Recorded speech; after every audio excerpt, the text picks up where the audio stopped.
Did you ever think you would make it? I feel I'm so close, I could taste sweet victory. I know this life meant for me. Adam, what's your point? The future looks bright. My handshake is better than anything I ever saw. It's right here.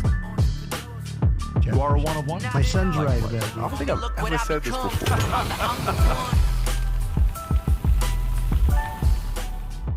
Gang, I hope you had a good weekend because this guy in Minnesota named Tim Walz had a rough weekend. He had a to say the weekend. least. And you know who came after him? Not some podcaster, not some mainstream media, not some local hater that doesn't like Tim because he's not good at video games. Not any of that stuff. You know who came after him? Who? Minnesota's Department of Human Services. That's not right.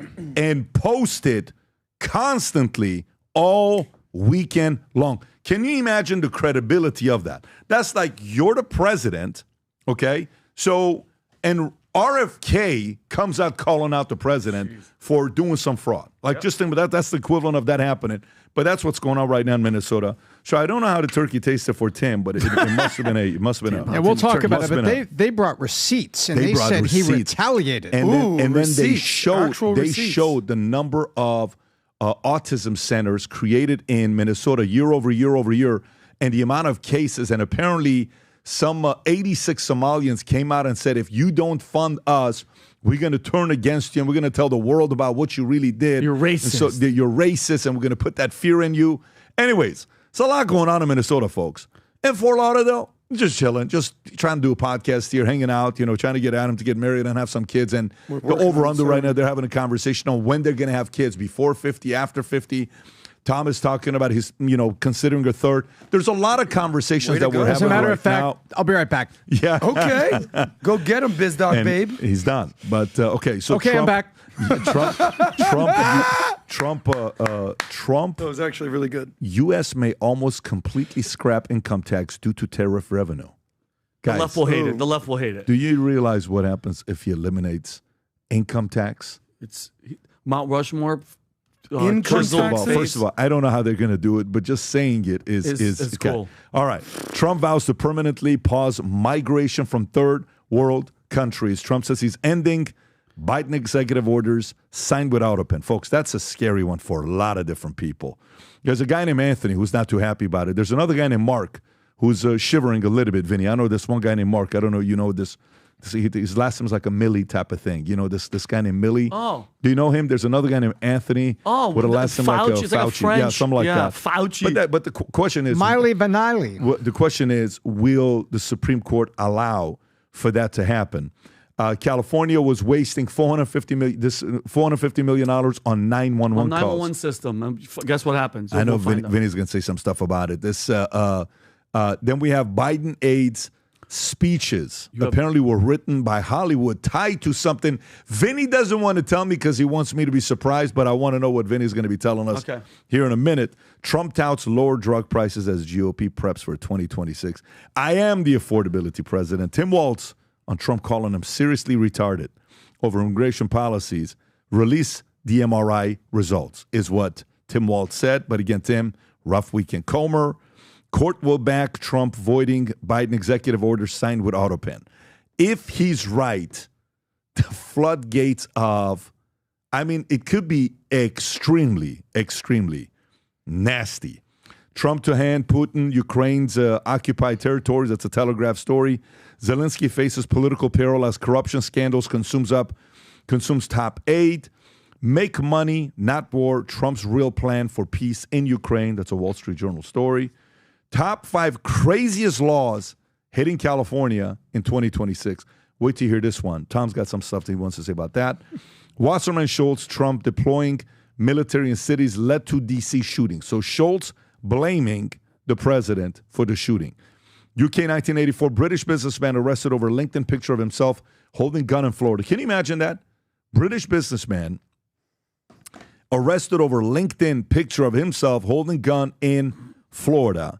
Black Friday online spending, they said it was going to be horrible, ended up being record-breaking, $11.8 billion as American shoppers embrace new AI technology. Inside Florida's next chapter, CEO predicts massive expansion as wealth surges into the state of Florida. Adam's got a story here with, what is this? Erika received $350,000 weeks before husband's Charlie Kirk assassination. Bizarre claim surfaces online. Okay. Piers Morgan calls Tommy Robinson convicted thug and fraudster, slams him for allegedly encouraging hate among children for skin color. James Patterson, author, claims Marilyn Monroe was murdered. An explosive new book theory. We know. Tom's got a ton on that. Apparently, I don't know why this is big news, but Rob was telling us it's one of the top stories, is that Cory Booker is apparently not gay. I didn't know that. What? No, I didn't know, like, it's a Cory story. Booker? Wait. He's not gay. No, there's been rumors out there that he's been straight for a while. Get out. The I'm guy telling that you. was on the White House, the Congress floor Yes, for like Cory 12 Booker, hours. no. I'm not apparently part of he's the straight. community Stop it, to guys. know who hangs with who. No, guys, I'm stop. reading. He's not in the community. There's rumors Not out there gay that and he's then straight. he's Stop it, guys. unhappy? Don't play this game. Like marrying gay? No, not Guys. gay. Like Unhappy? What? Oh. So he is gay. No, he's straight, apparently. completely- That's what Adam, I'm guess saying. what? Fake news. Guys, No, what are you doing Fake right news. now? I'm saying that there's rumors out there that he's straight. Says who? So then that means it's not. Is it a rumor? Or is I it a don't know, fact? but everyone's like, no, he's straight. I didn't know this I don't guy get got it. this I'm passionate telling you. about it. He got. Are you- Listen, I'm very if offended. you guys Adam had a lives in On Miami. friend, behalf of the gay community, don't That's box him AI. in. That's So- AI, Pat. So Well, you're guys- disappointed. Guys, You're Can I upset. just- allegedly straight. Stop it. Don't do him like that. This is all I'm doing. He's a nice guy. All I'm saying. So you have something in common. What is wrong Yes. with this guy? I'm recognizing. straight, allegedly. I'm recognizing to say congratulations. So all the rumors can stop, Adam. Correct. Oh, okay. So this man is straight. Leave him alone. Beautiful Yes. girl. Can we confirm that that's not AI? I'm pretty sure that's I true. don't know. Maybe the white Please teeth confirm. could be AI. but Allen Iverson's taller. yeah. So, anyways, all right. So let's go to the next one. So, by the way, congratulations to these guys. Yeah, of course. 2 months Those after two. announcing engagement, they got married to this girl named Alexis Lewis. Mazel tov, guys. Fantastic. 5 arrested for weapon gang charges in Stockton. Trump doubles down on offensive remarks against them foe. That's the word, the retarded thing that they keep dropping. Trump accuses Omar of brother marriage, says she could be thrown the hell out of our country. Kristi Noem claims suspect in National Guard shooting was radicalized in the U.S. Vinny's good friend and Adam's best friend, Netanyahu, asks Israel's president to pardon him in corruption cases. Good man. Tim Walz slams Trump's post. And we got a bunch of other things going on here. How fraud swamped Minnesota's social services system on Tim Walz watch. We have to talk about that. And then maybe this other refugee shooting that's taking place. Guys, a lot of weird things are going on. Having said that, folks, you know what today is? Cyber Monday. Okay? Ooh. Today's Cyber Monday. If you remember on Black Friday, we announced something. One of the goals we had when we announced this last year was we wanted 1 million people to wear the Future Looks Bright gear. We are close to 500,000 people. We're about to pass 500,000 people worldwide that have Future Looks Bright gear, which means we're another 500,000 away. I love it. If you believe the future looks bright, you want gear for yourself, for your coworkers, for your kids, for your spouse, for your relatives this Christmas, get them you know what I'd like to see happen? Get people Future Looks Bright hat and gear that don't even follow the merch, that don't even follow the podcast. Give them a Future Looks Bright hat during Christmas and see their reaction. So this is the last day that you'll see 30 to upwards of 70% discount on 99% of the items on vtmerch.com. This is the last day. Nothing else will happen after this. Everything will go back to regular prices. If you're looking for a couple unique things that people are asking us about, of course, the FLB shoes. By the way, just so you know, the last 61 days, I've worn this except for one day. Every day. And today I'm wearing the brown, and Vinny's wearing it as well today. This is all I'm very wearing limber. right now. Yeah. So if your legs out. you want to get the shoes, the Black Friday offers to look out for is the Black Friday Digital Course Mega Bundle. All the events, everything that we have, public speaking course, PBD sales system, SLS Sales Leadership Summit, Vault recording, all bundle at $997. Great offer. The shirts, I'm wearing a Vitamin shirt right now. You can go a little bit lower wrapped. You can look at these items. We'll put the link below for you to go to. But if not for yourself, if you're planning on shopping for friends and family this Christmas, surprise them with a Future Looks Bright hat. Surprise them with a Future Looks Bright shirt. Anyways, in the meantime, go to vtmerch.com and place your order 30 to 70% off. And for the crazy ones, because all the mystery boxes are gone. Those are completely gone. We don't have a single one of those left. But if you're crazy enough to place an order over $2,000, we're going to get all the lists tomorrow. We're going to draw one of them. Wow. And someone's going to be invited to come have dinner with us here in Florida. We'll go to Casa D'Angelo. We'll have dinner. Then you'll be sitting right here in between me and Vinny, and we'll do podcasts together. So go to vtmerch.com, place an order over $2,000, and then you'll get yourself possibly a seat when we do the draw on Looking PBD good, Podcast. Vinny. All right. And by the way, for some of you guys, I want to tell Adam how you feel. You can finally say to his face during dinner and over oysters and bison and gnocchi and all this other And stuff. guys, good news. PBD is going to take care of the bill, and I'm going to take care of your valet. He will for sure. Okay, he will Nice. for sure. That's called genetics. But of course. Okay, so all right. So,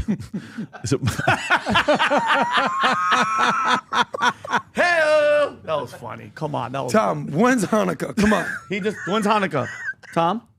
Tom, Hanukkah this year. 3 times. Hanukkah. No. Hanukkah this year starts on the Guys, our 14th. first story is going to be Hanukkah. We're going to 14th go to into a different 22nd. story. Guys, please. Don't do it, 14th to Tom. 22nd. We're going to go into a different Christmas story. only. We're not doing no Hanukkah stuff. Happy here. Kwanzaa, All though, right. guys. Okay, all right, fantastic. By the way, Adam had a phenomenal weekend on X this weekend. But let's go into some of the stories. Let's go some of the stories. Candace and I are best friends again. First story I want to get into. The first story I want to get into is the story of what's going on in Minnesota.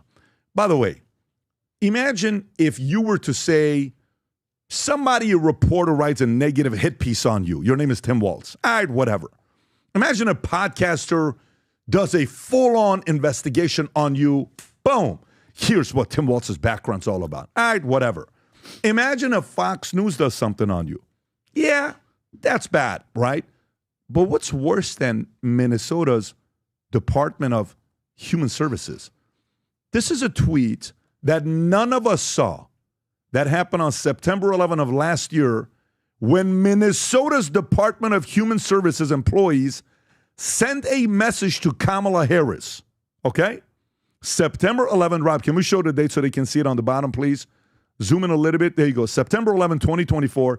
They sent it to her. It only gets 45,000 views. Let's read it together, Rob. Miss Harris, please listen to Minnesota state employees who work every day to deliver best services possible to our state and people who expect no less and pay our wages.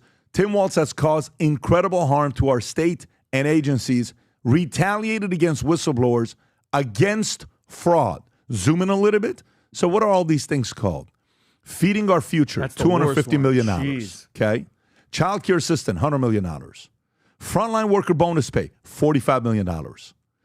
Evergreen recovery, $28 million. Medicaid, 11. 10.4, 9.5, all Medicaid. Employee benefits, 8.6 million. Medicaid, 7.7, 5.4 million. Unemployment benefits, 4.7 million. SNAP, 4.1. Medicaid, 4 million, 3 million, 2.6, 1.8, 1.6 million. Futuristic Management Group, 1 million. Medicaid.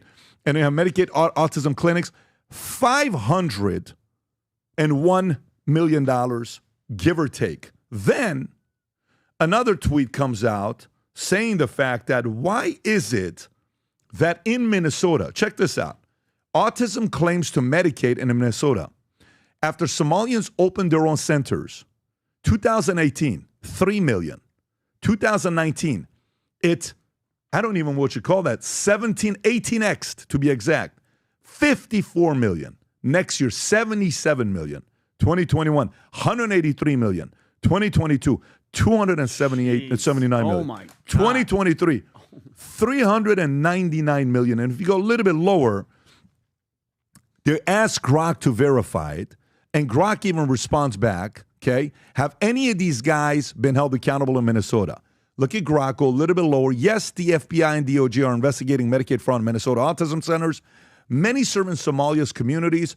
Ashraf Farhan Hassan was charged September 2025, which was 2 months ago, with wire fraud. $40 million scheme-related housing fraud charges include Mukhtar Hassan Adin, Mustafa Daib Ali, and others, obviously many traditional American names. Yeah. Probes continue with searches and links to other scams, some funds reportedly sent abroad. And you're looking at this thing, right? And then Department of Human and Health, Rob, go back to their tweet of what they sent yesterday that got some 25 million views, okay?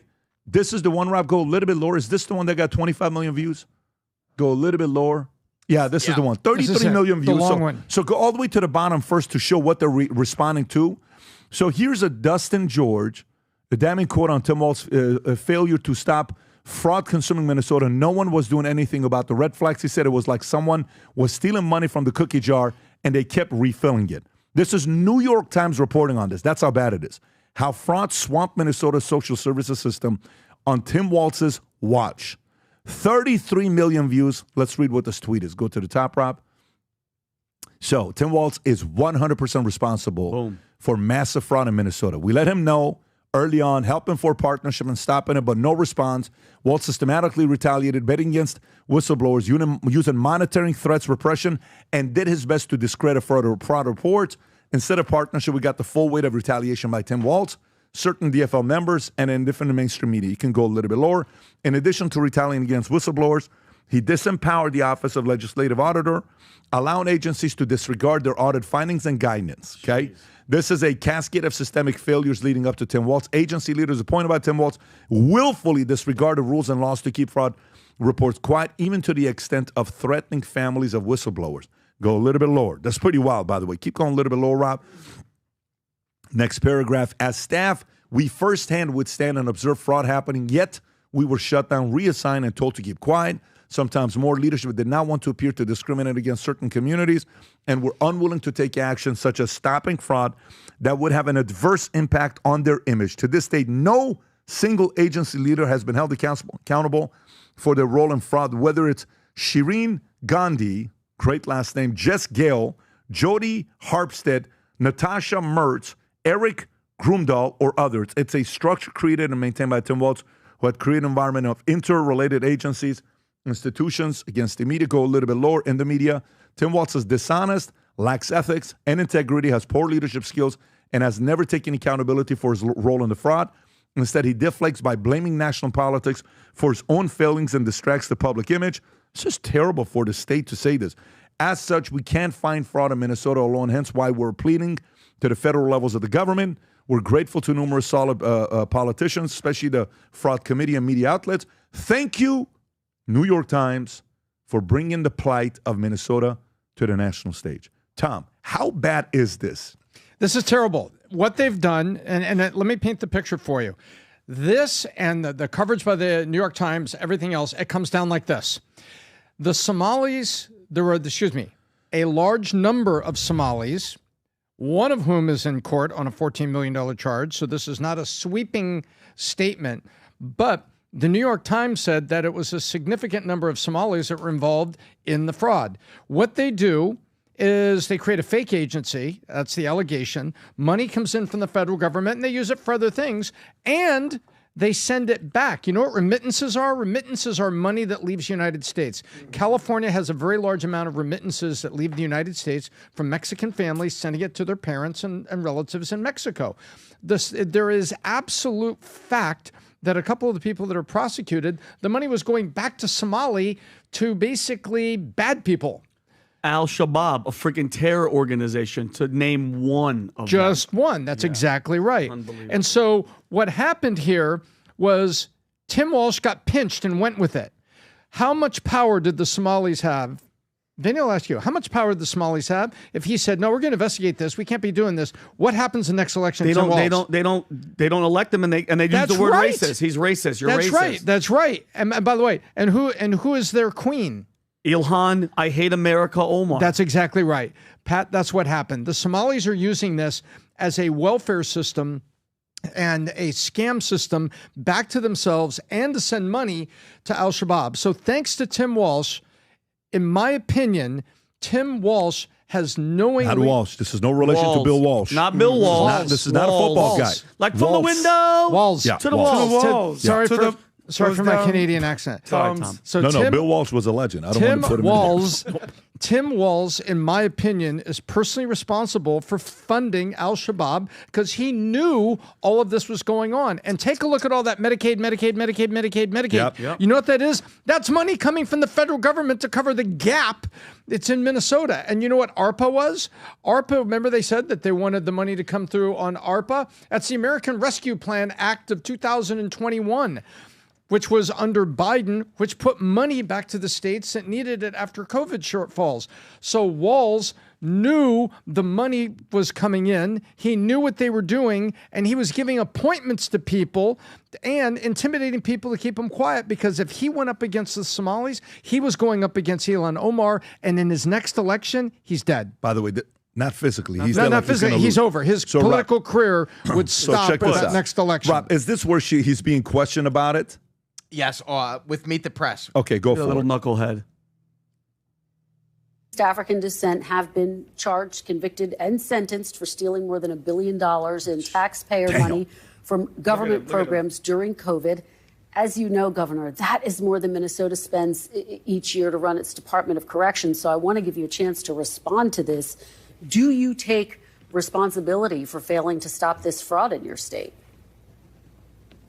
Well, certainly I take responsibility for putting people in jail. Governors don't get to just talk theoretically. We have to solve problems. And I will note, it's not just Somalis. Minnesota is a generous state. Minnesota is a prosperous state, a well-run state. We're AAA bond rated, but that attracts criminals. Those people are going to jail. We're doing everything we can, but to demonize an entire community on the actions of a few, it's lazy.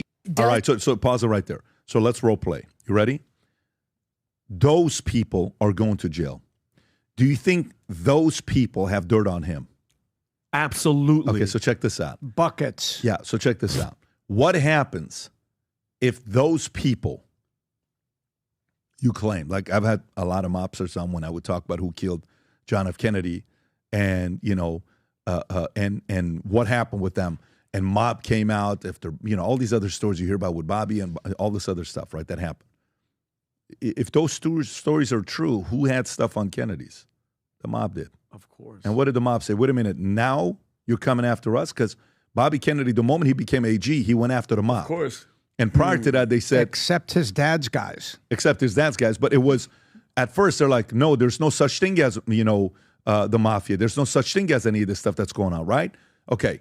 If he plays this card, and then he goes after them, the 86 who Batia was talking about earlier, that if they call them out, and Batia, those 86 Somalians in Minnesota came out and said, we would tell the world that you're racist. If they know the truth and they have receipts, this is a bad situation. He's and here's the thing.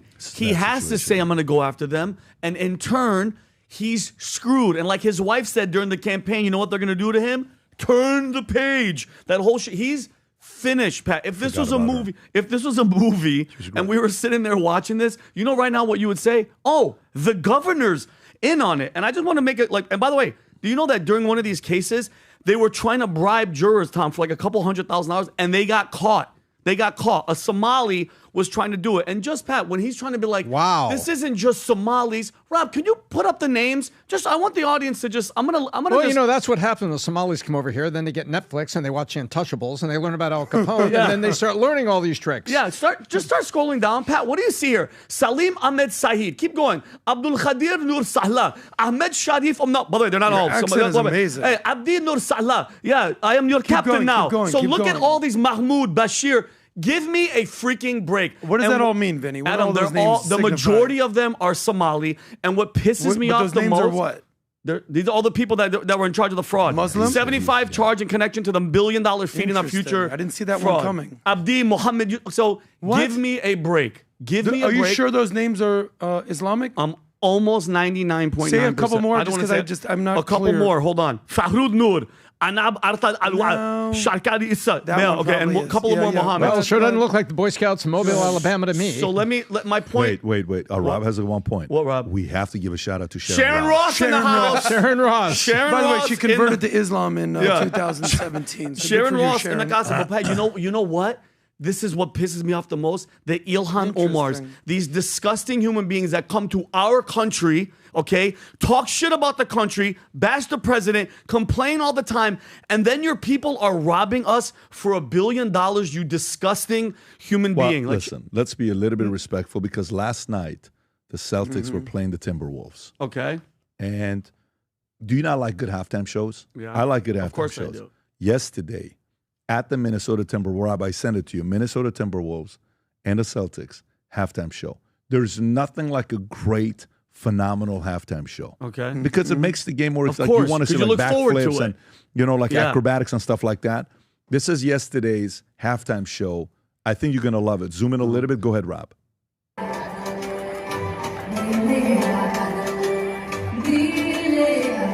This This is the halftime show. Seriously. Yesterday, Celtics Timberwolves. What is this? Somalian halftime show. Oh no, I've seen these Dancing. groups. They're great. They're great. Watch this. We're bringing them to Miami soon. This is at the Target Center yesterday. Rob, zoom out a little bit. Let's see You guys what are it fantastic. says. Look at the crowd. Okay, Somalians dancing crowd's at loving it. Pause. Somalians dancing at half court for the Minnesota Timberwolves Celtics game. This is Derek Evans showing this. And it was verified. If you go to the bottom and check what Grok had to say, that it was verified. It was them dancing last night at the game, which is great. Some people like that. Go ahead, Vinny. And I know that you love when this type of stuff happens, Pat. You're searching, you're digging, and then something hit me, and I was like, wait a minute. If Tim Walz, let's just say, he is involved in all this stuff is happening, Minnesota, Tommy, how much was it? Hundreds of millions of dollars in healthcare fraud. Okay, so meaning money, a lot of this money, Medicaid and all this stuff, going to illegals.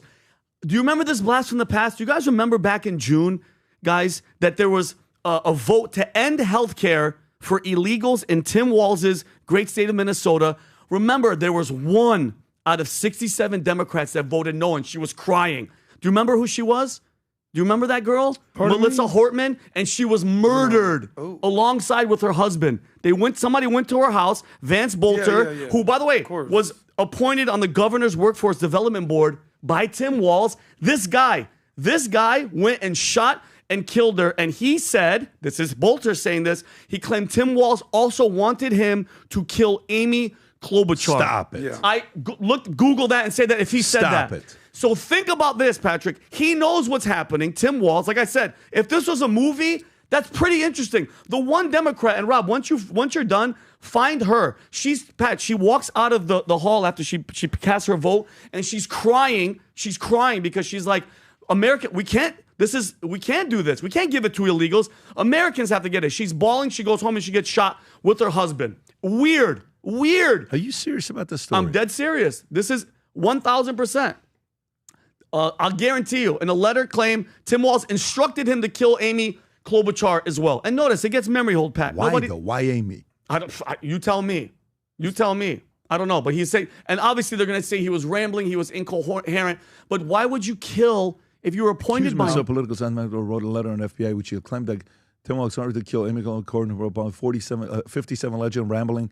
A letter that former Democrat vice president candidate was as part of a plot for Walz to take her spot in the Senate. Minnesota Star Tribune, citing people familiar with the writing. The letter, which is 1 page and a half, is mostly incoherent and given insight into the muddled mind of Minnesota madman. Yeah, he's a The madman. source told the outlet. Just saying, it's kind of weird that the one person that voted he killed the one lady. He killed her and her husband at her house, and then went and shot other people as well. Can I see the video of the lady that was crying? Yeah, Rob, show her. Just to remember this. This is you're gonna remember. Melissa, she comes out of the vote, and this is her, and then she was killed shortly after this. Look at her. Will be hurt by that vote, and we worked very hard to try to get a budget deal that wouldn't include that provision. What's her job? job? Speaker Emerita Melissa. Well, she was in Congress. Unfortunately killed by that guy, right? Unbelievable. She's a representative for that. But Patrick, mind you, Democrat crying because she feels bad that these illegals aren't going to get their Medicaid, but it's the Americans deserve it. So you know what they said? You're going against the grain. She's a Democrat. She's a Democrat. That went the only one that went against 67 votes that said keep the money coming. How much after crime did she get killed? I think how long, Rob? Was it a day? Or was it? It was Rob. Pat, it had to be that week. It had to be that week where she was shot and killed because the vote happened and then they shot her. Rob, go back on the link on the right there. On June 14, Hartman was finally fatally shot in her home in Brooklyn. What was the vote? So just think when the vote was. That's June 14th. So June 14th. Wow. And then when was that vote? To stop illegal aid to illegals, aid to illegals. It had to be that same week or two. It just says June. June. Bill passed June of in June. 2025. Boom. So around the same time frame. Unbelievable. How wild is that? And she's crying because she feels bad because she's like, to make it happen, we had to take that provision out of the bill. So, June 9th. June 9th. So again, 5 Patrick, days. if 5 days, if this was a movie, you know what I'd say at this point? Wait a minute, Tim, you're the governor. You have to know. You have to know. And then people are getting killed. Was she upset or was she scared? Tommy, she looked like she was upset and scared in the same breath, bro. 5 days later, you're shot and killed. Come on, bro. And by the way, Americans, if you're watching this, he almost became your vice president. Oh my God. He almost became your vice president. He was such a knucklehead. One, event away from becoming a president.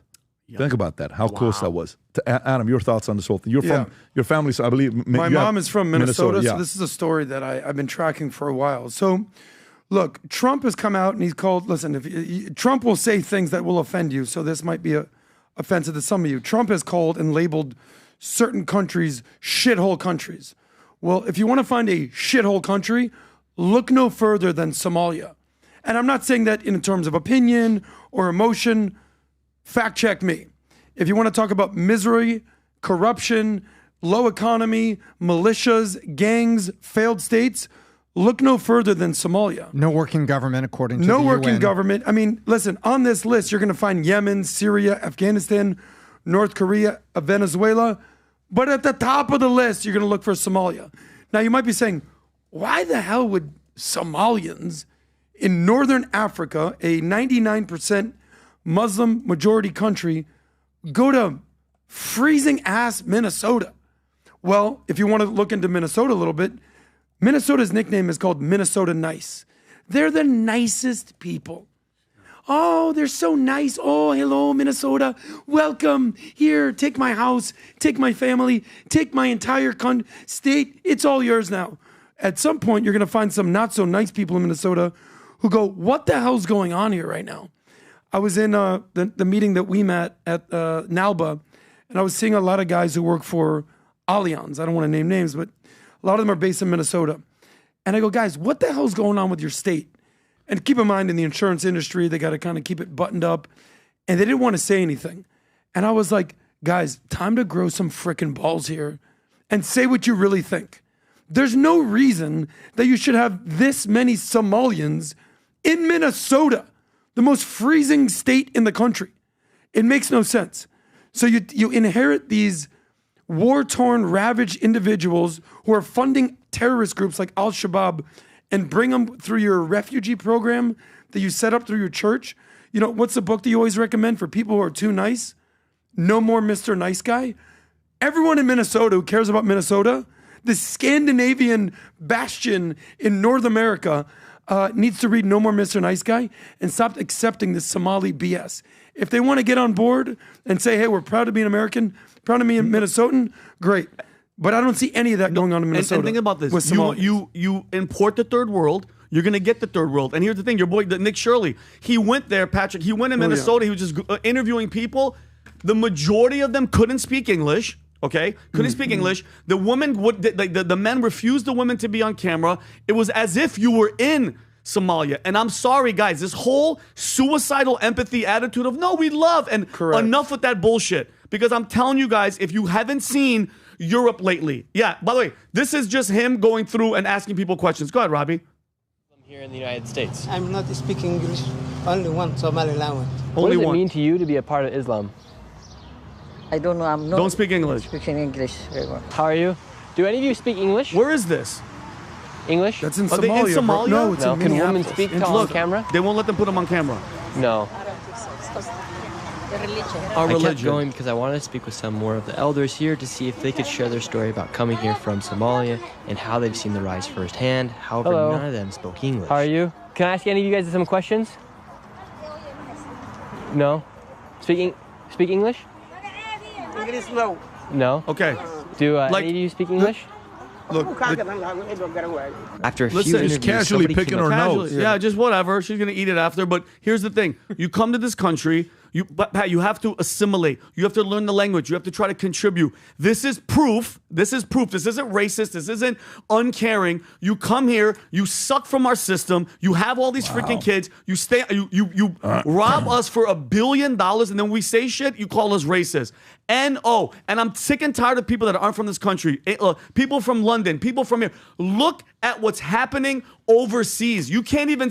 And Christopher Hitchens, Pat, he did a great In 2009, he warned, especially with England, you're not going to be able to complain, number one. And if you even open your mouth, they're going to label you Islamophobic. Okay? Enough of that nonsense. Hitchens or Murray?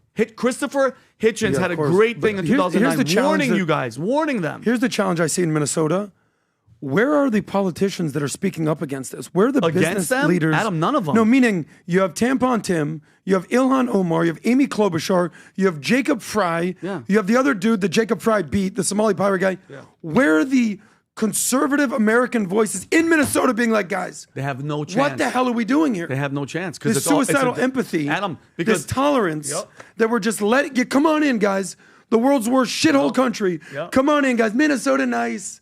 Yeah. Where are the voices speaking out against Absolutely this? None of them, Adam, none of them, because they were all if they voted said out. What I said or what you said, they would be worried about getting canceled. Well, let me explain something to you. Grow a pair of balls, coming. Guys. Well, let me show you what President said about Ilhan Omar, Rob, if you want to go to it. Oh, is that Chris Hitchens, Rob? You want to play that clip because you found it? Yeah, that's a great clip. Go for it. Business, ladies and gentlemen, I beseech you. Resist it while you still can, and before the right to complain is taken away from you, which will be the next thing. Boom. You will be told you can't complain because you're Islamophobic. The term is already being introduced 2009 into the culture as if it was an accusation of race hatred, for example, or bigotry, whereas it's only the objection to the preachings of a very extreme and absolutist religion. Watch out for these symptoms. They are not just symptoms of surrender, very often ecumenically offered to you by men of God in other robes, Christian and Jewish and smarmy ecumenical. These are the ones who will hold open the gates for the barbarians. The barbarians never take a city till someone holds the gates open. And Keir Starmer is one of those guys. And Keir Starmer's like, come on in. The imposter right Come there. on And by the in. way, here's what the president had to say about Ilhan Omar again. And then that led to a decision he made this past weekend that I think is very important for the people to know about. Go for it, Rob. Don't need their people coming into our country telling us what to do. When you talk about I'm talking about like Somalia, where you have a congressman who goes around telling everybody about our Constitution, and yet she supposedly came into our country by marrying her brother. Well, if that's true, she shouldn't be a congressman, and we should throw her the hell out of our country. Okay, now he's saying that. And then he turns around and Trump vows to permanently pause migration from third world countries. Good. Okay? Good. Permanently pause, okay, migration from third world countries. Rob, is this the tweet? And he puts this for Thanksgiving, everything he's going through. And then on the bottom, I will permanently pause migration from all third world countries to allow U.S. systems to recover, terminate all of our millions of Biden illegal admissions, including those signed by Sleepy Joe Biden's Autopen, and remove anyone who is not a net asset to the United States or is incapable of loving our country, and all federal benefits and subsidies to non-citizens of our country, denaturalize migrants who undermine domestic tranquility, and deport any foreign national who is a public charge security risk and non-compatible with Western civilization. These goals will be pursued with the aim of achieving a major reduction in illegal and disruptive populations, including those admitted through an unauthorized and illegal Autopen approval process. So these two kind of have to go together. So let me read the Autopen to you as well. And Pat, can I say one thing really fast? The Immigration and Nationality Act, Section 212F, Robbie. Whenever the president finds that an entry of an aliens or any class of aliens in the United States would be detrimental to the interests of the United States, he may, by proclamation and for such period, he shall deem necessary suspend all entry of all aliens or any class of aliens as immigrants or non-immigrants, or impose on the entry of aliens any restrictions he may deem to be inappropriate. He has the power to say, enough, detrimental. They're taking money, they're giving it to terrorists. Go to hell. Like, what are we talking about? Yeah. Shouldn't that, not to cut you off, shouldn't that have been the number one thing? You married your brother to get him citizenship. Allegedly. Allegedly. But still, if that's a fact. But that's actually common in that side of the world. Well, not common cousins, for first us. cousins. They're into the first cousin thing. Yeah, but to get him You heard papers about to that? come here, yeah, of course. But Yeah, still, she I'm did some sorry, fake Pat. paperwork allegedly, but Well- I'm talking in reality. Oh, Cousins be banging. Yeah. In that side of the world. Okay, Rob, go back to the story here I want to wrap up with is the Autopen, so we can get into. You just had to tweet up a minute ago. Yeah, right there. Any document signed by Sleepy Joe Biden with the Autopen, which was approximately 92% of them, is hereby terminated and of no further force or effect. The Autopen is not allowed to be used if approval is not specifically given by the President of the United States. The radical left lunatics circling Biden around the beautiful Roosevelt's desk Resolute desk in the Oval Office, took the presidency away from him, and I'm hereby canceling all executive orders and anything else that was not directly signed by Joe Biden, because the people who operated the Autopen did so illegally. Joe Biden was not involved in the Autopen process, and if he says he was, he will be brought up on charges of perjury. Thank you for your attention to matter. So he's going a step ahead to even not put it on Biden, not allow Biden to come and change it. Tom, your thoughts on this? Well, there's very, very interesting. I have thoughts on this. I think there was a shadow government that was working around Biden, that at times he was nearly incapacitated, unfortunately, sadly. And I say that legitimately. You know, people make jokes about we didn't have a president, we had elder abuse. I understand the comedic angle of that. However, it's sad when you're talking about the leadership of our country. However, James Comer, you know, the U.S. House of Representative from Kentucky, they did hearings and they talked to people, Pat. Now, if you've had great assistants over the year, right, Pat? And what if HR asked your assistant some questions and then they say, I take the fifth? Like, wait a minute, you're Pat's assistant. I'm just asking you, did you schedule lunch on this day? I take the fifth. And you keep taking the fifth. What do you think that means? You don't want to be in trouble. Comer. You talking about somebody that we had? Because that sounds like somebody. Or you just like. No, I'm just saying. I'm just saying. I think Mateo's doing a great job. Just by no. Don't drop names. I'm just saying, like, what he's saying. James Comer brought in White House staff, including some assistants and coordinators, and several of them just sat and took the fifth when James Comer was asking about the Autopen. And then James Comer said, you know what was really interesting? He says this: there were several people who committed violent crimes, murders, and in fact were actually released or had death sentences diminished. That was stunning to us because we never found any evidence that Joe Biden had ever said anything about that. He actually had spoken openly about some people that had committed nonviolent crime, some white-collar crime, and that he was giving some of them pardons. And then all of a sudden we saw some people come across that were violent crimes, and we're like, you know what? That doesn't sound like Joe Biden. And no one could say to us, quote, James Comer talking about his hearing, no one would say, quote, yes, Joe Biden told me to sign this document. Yes, I participated in a meeting with Biden where we discussed the executive order. And yes, I was asked to go down the hall and place it on the machine and get it signed. No one could tell us that. And so James Comer, you know, opened it up and it's like, hey. But you need Supreme Court still, Tom.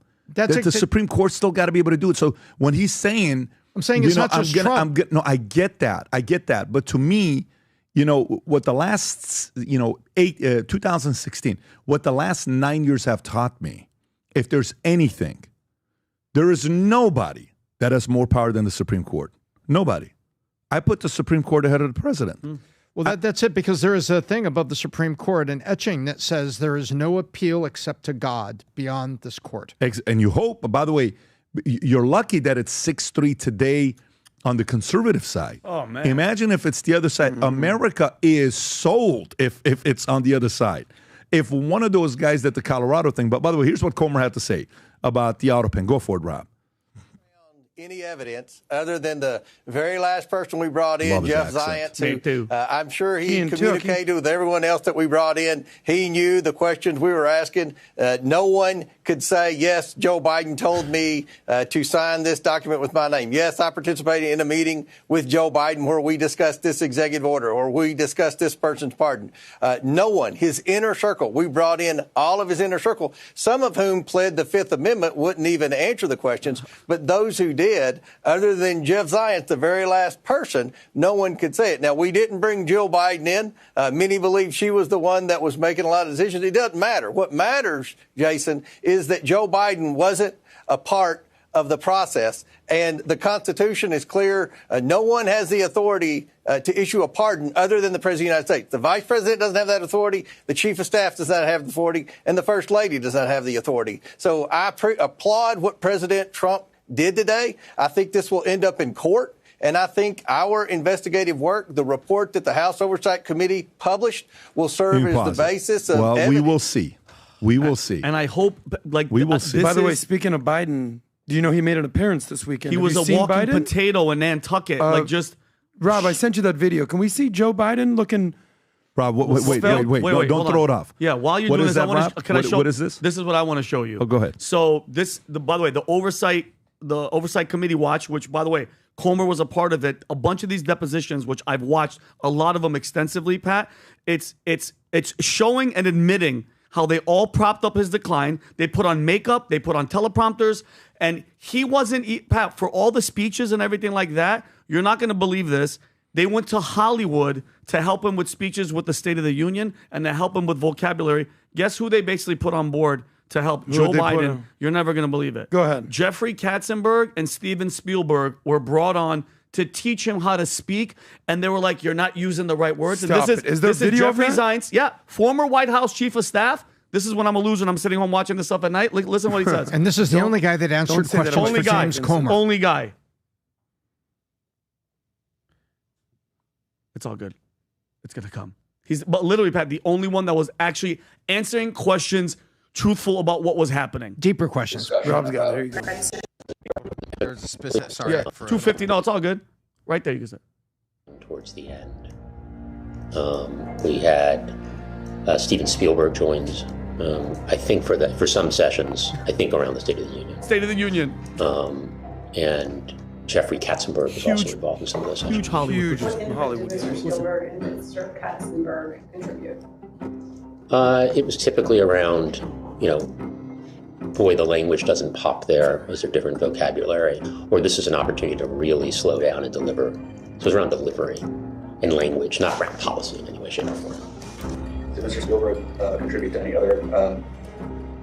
He's the chief of staff. He was the chief of staff, former. Right. He goes, they didn't help with policy.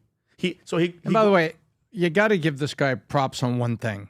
He was the only guy that went to that depth and was cooperating with the committee and answering Didn't questions. plead the fifth. Other people would just stop and plead the fifth. Well, wait a minute, though. That shows unalignment to Biden to do that. Yeah, so that means he's not aligned. He's not. Or he's just concerned about answering the question straight because he's concerned about what happens to his career next. Or maybe he just got, as they say, he got religion. What career? What career? You think after this, Democrats are going to trust him? Oh, no, he's finished. Wait, to not follow the orders, you think this guy's going to get hired again by anybody? For him to not plead the fifth? Let me ask this question. Chief of staff, how important of a position is Huge. that? It's massive. Susie Walz. It is. Susie Walz. Exactly. Okay. So what's one of the jobs of being a chief of staff? It's everything. multiple levels above being a secretary. Huge. Oh, yeah. Why did they call secretaries secretaries? To keep what? Secrets. So you mean to tell me you want to say this?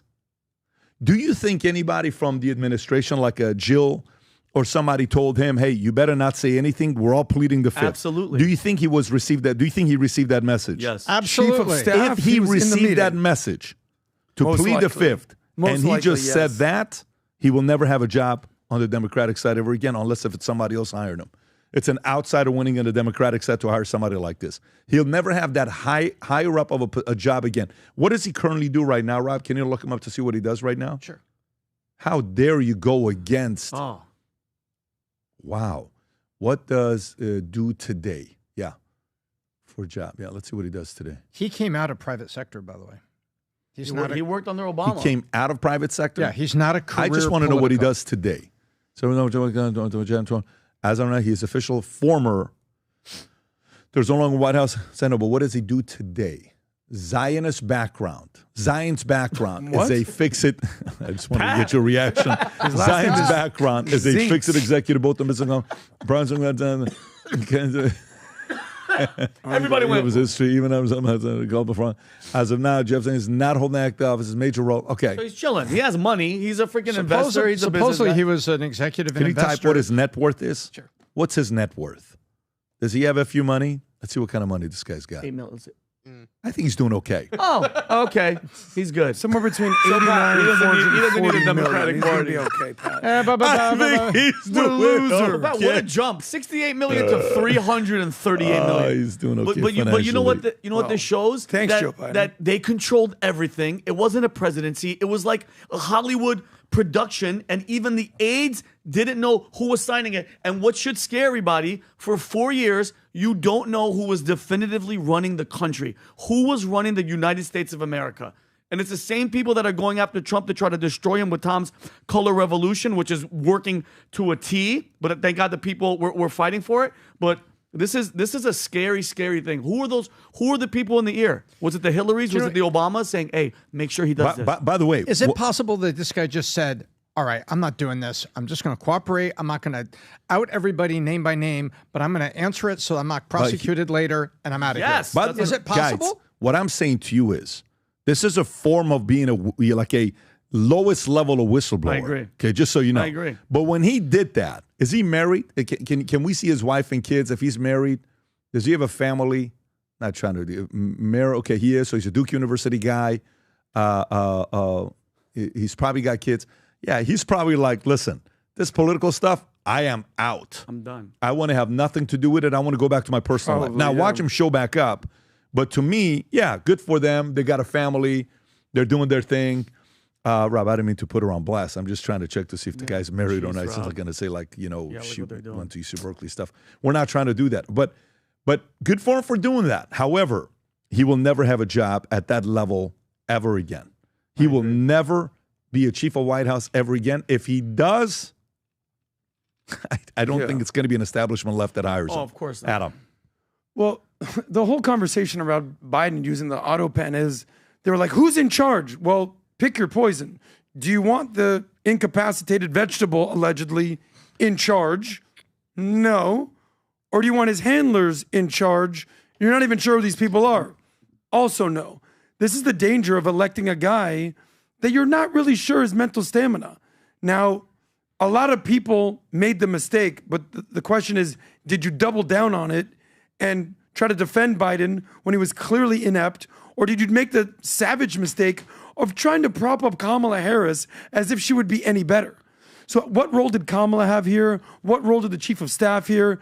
Ron Klain, this guy Jeff Zients, whatever it is, who are the people really running the administration? Because you know how, like, Rob, you drive a Tesla, right? I do. You're like, sometimes I'll just put it on autopilot and it'll drive for me. Yeah, you do that when everything's clear and everything's going great. The country was falling apart under Biden. He's still like autopiling it up. That's the biggest problem I have. But the biggest problem is what Tom talked about, and I'll say very, very briefly, the color revolution, which is a globalist, communist playbook where this is how easy. They turn the public against a leader that the people actually voted for. We voted for Trump, okay? Check. Then they unleash disorder. BLM, Antifa, cities burning while they call it peaceful. Check. They weaponize the courts, the media, big tech, Zuckerbucks, $400 million to count votes. Soros and the DAs. And then Check. they install a puppet who answers to outside forces like China and Blinken and all these guys. An older Biden. Check. That's it. So, Adam, it's not like what they voted for. They were installed. They cheated in 2020 with the Hunter Biden laptop and covering up voting centers so we couldn't see the votes. Like, the jig is up. We know what the hell they did, and that's who they wanted. They wanted this guy in to puppet his ass to wherever he wanted to go. 81 million votes, and those nothing to idiots see voted here. for him. And the people that voted for him, unbelievable. Can I give you a little maybe devil's advocate for a second? Get devil. So this weekend I'm in Miami and I'm having a conversation with a very, very good friend of mine. Great movie. And he looks at me and he goes, "What the hell happened to you, bro?" I go, "What do you mean?" He goes, "I see what you're doing with your Trump thing. Who paid you?" I go, "What?" He goes, "What? This is so unlike." I haven't seen him in a while. He goes, "This is so unlike you." I go, "What do you mean?" He goes, "Trump? Really, bro? Really?" I would have done this if I I'm was like, Trump's killing it right now. He's doing awesome. He's like, "You disgust me." I go, "Really? Who do you like?" He goes, "I like Obama." Okay. I go, "Yeah, cool, great, but he hasn't been president in, I don't know, 10 years. Who do you like now?" He's like, "I like Obama." I go, "No, I get that. Who do you like now?" He's like, "Well, not Trump." I go, "That's not the answer." I go, "Who do you like?" He keeps saying Obama. He doesn't have a name. No. His candidate is not Trump. I know. I go, I get it. You don't like Trump, you like Obama. But current politicians, who would you vote for now? And he goes, "I guess just give me the California guy." That's what he says. God. I go, That's "Gavin Newsom? Yep. That's your answer?" I go, "Give me one thing Gavin Newsom has done." He goes, "Well, at least he's decent." And this is the point of my thing. People are so TDS, broken by Trump, that they can't get past the fact that he's not decent. He's not the typical president where he goes, you're stupid, you're gay, you're fat. When you are stupid, gay, and fat, whatever it is. They can't get past that. So no matter how many wins Trump gets, they don't care because he doesn't, quote unquote, live up to the stereotypical decent president. I go, so you'd rather have a corrupt reptile person like Gavin Newsom or a walking vegetable like Joe Biden, or bring back the Obama years because you hate Trump this much? I'm not buying it. Is this the video of Biden? All right. And I'm assuming he's no longer a friend. I love the guy. And I told him, I go, we're always going to be friends. But you have TDS, and we're not going to find common ground in this. But here, let me buy you a beer. And I bought him a beer. I love the guy. He has TDS. It is what it is. Did you buy him a Bud Light? Like, what kind of a beer did you buy? Yeah. But do you want to know? Did you intentionally Can I tell you what offended him? Because you could say this Light. to a buddy. He goes, I go, do you want to know the reason I'm not a Democrat anymore? Honestly, dude? Honestly? Because I'm not gay. He's like, how could you say that? I'm like, yeah, dude, like, honestly. As a dude, being like, Tim Walz for president.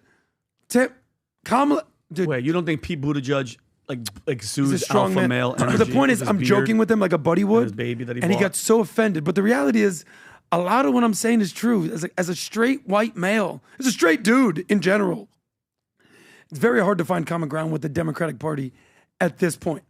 Sorry. You okay? Yeah, I'm going to be okay. I start off with Cory Booker. You lost it. Now you're going back to guys, saying what I don't know. you're I'm saying. flip-flopping over here. But Yeah. We'll I'm move with the chicks department. No, these we're days. going to move to the next story here. We're going to move to the next story here. Okay, so Wasserman Schultz comes out. Debbie Wasserman Schultz? Yes. In Florida? She's says still alive? Trump deploying military in cities led to D.C. shooting. God. She is blaming the president on this. Go ahead, Rob. Have flown across the country to target law enforcement officers in Washington, D.C. And, I mean, the answer is likely no.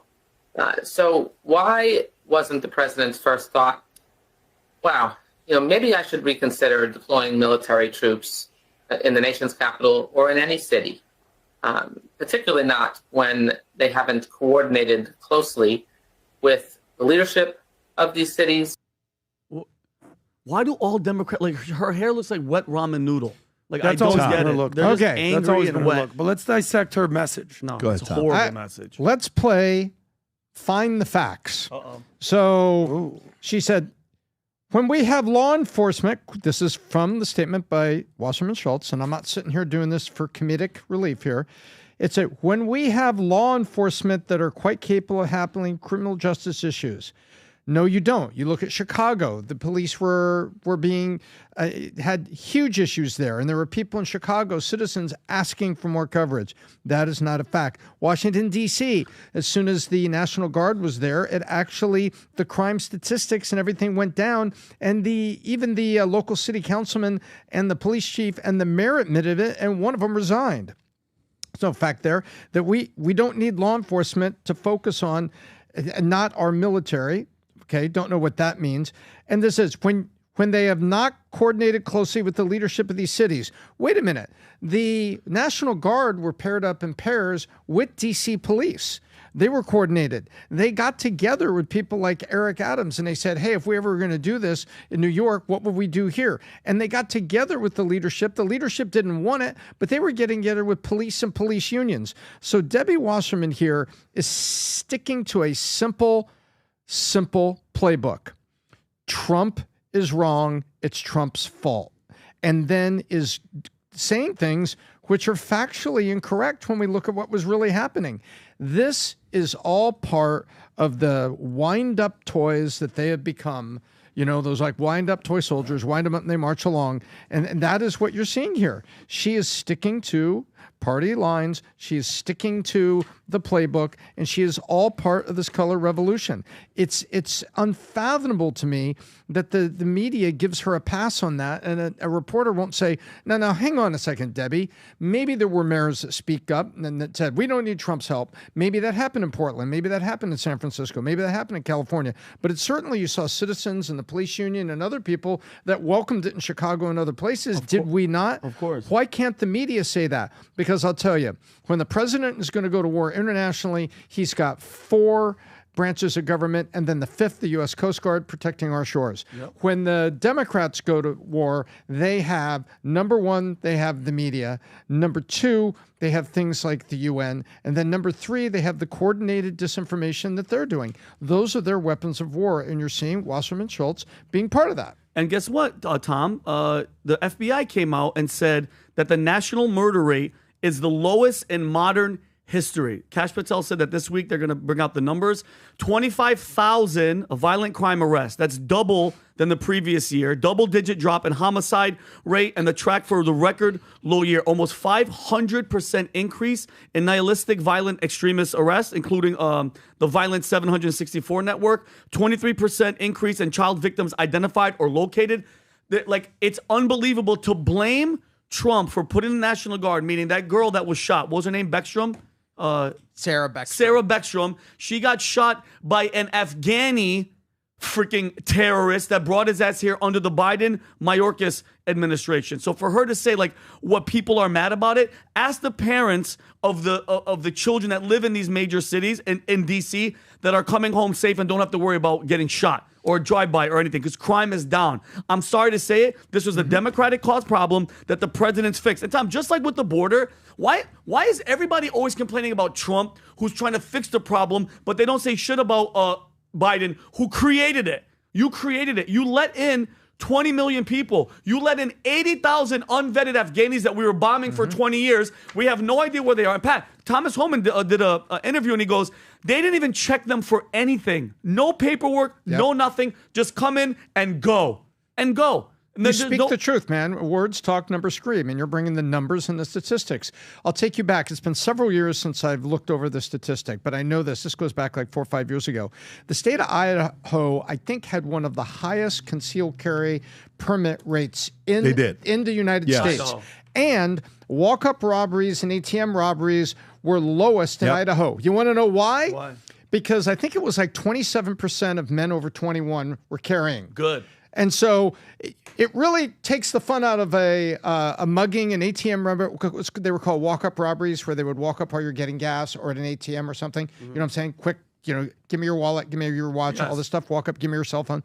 So it really takes the fun out of it when there is a 27% chance you're going to get a 9mm lobotomy, right? Yeah. It takes the fun out of it. So that shows you that an educated, properly, and by the way, that's gun control.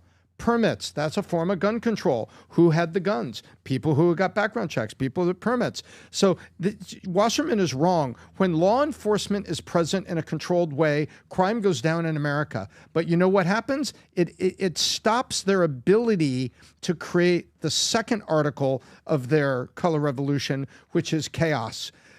An 100%. Educated armed public tends to turn down the chaos, not raise it up, but they're still going to find any way to put the spin on Trump. 1,000%. So Debbie Wasserman Schultz, who's basically a congresswoman here in Broward County, by the way, if you don't know that, is the definition of a swamp creature. She's been a representative here in Florida for 20 years, and her hair has not changed, and that's the last thing that I'll comment about her hair. She's a DNC establishment fixture. She was the chairwoman of the DNC, I want to say, for 5 years, 2010 to 2016. Yeah, when Hillary won the nomination, I think she had to resign shortly afterwards after the email scandal. So when she says something about Trump, it's not unbiased commentary. It's not neutral. It's the headline should say, Trump hating congressperson said something again, ... And of course it's going to be, it's Trump's fault. We hate Trump. Trump's the worst person ever. He's basically Hitler. It's the same song and dance. Like, if you want to have a little bit of respect, give a bit of like unbiased truthiness to what you have to say. Give some sort of unbiased commentary. Of course, it's all Trump's fault. We get it. The playbook is so annoying, and it's just so repetitive. Do better. Kristi Noem came out and Noem came out and said that the suspect in the National Guard shooting was radicalized in the U.S. Here's Kristi Noem. We believe he was radicalized since he's been here in this country. We do believe it was through connections in his home community and state, and we're going to continue to talk to those who interacted with him, who were his family members, talk to them. So far, we've had some participation, but anyone who has information on this needs to know that we will be coming after you and we will bring you to justice. We absolutely will persecute you because we do know that we will never allow this to continue to happen in our country. Allow individuals who came to our country that were unvetted by Joe Biden, allowed to run free and loose. We are going to bring them to justice and make sure that they're returned out of this country if they aren't here for the purposes of being an American. And if you think about it, okay, so the problem, I think the major issue that we're dealing with right now, all the protests, all the angry, all the people that are jumping in front of ICE vehicles and harassing ICE and Newsom saying take off your mask, it's what do we do? Because mind you, when you let in 20 million people and 80,000 from there, then you have these Somalians and all the bad stuff that's happening, it's almost like you have to do, since a few, you know what the saying, a few apples ruin the whole bunch? You got to get rid of as many as you can because you don't know where the actual bad players are. And that's not Trump's fault. And guess what? This has been the border immigration for how many years, but it hasn't never been as bad as it was for this past 4 years. So I think there has to be a solution for the people that have been here, let's say, and you brought this up a while ago, 5 years, 10 years, whatever, and you haven't done anything. I think those people, Tom, should turn themselves in, meaning show paperwork. I've been here for 5 to 10 years, okay? Do a background check on me. I've paid, yes, I'm illegal, okay? But I haven't done nothing. My track record should prove that for 5 to 10 years, I haven't done anything. I've been, yes, I came illegally, pay a fine, do something, and you get to stay. That something needs to be, like, they need to shift, Pat, and I think figure out a way for those people because that's what these people are losing their minds about. But I'm sorry, when you let in 20 million, 80,000 from over there unvetted, I'm sorry. You got to grab everybody and leave and then start bringing people back in. There's no other way. By the way, there's a precedent for it. You know, the IRS, you can call the IRS and say, hey, I've been operating this business and things were really tough during COVID. There's some unclaimed amounts in taxes. I'd like to have an interview with the IRS locally, and I'd like to get myself clean before you send me the letter. Yes. When you do that with the IRS, you know what they do? They do a very comprehensive audit, very comprehensive.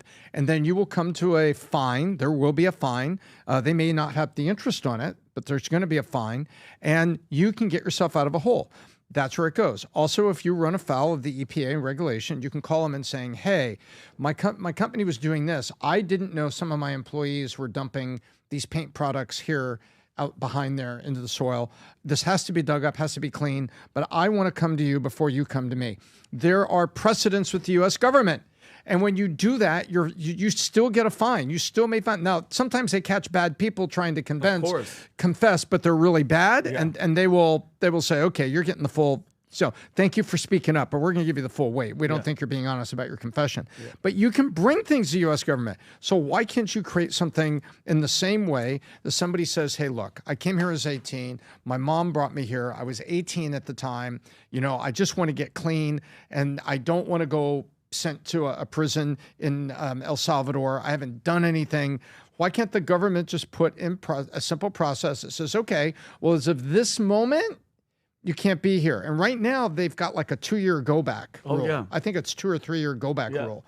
Why can't we put something in place that allows honest people to get to honest people who are in the middle of an illegal situation to get clean? Yep.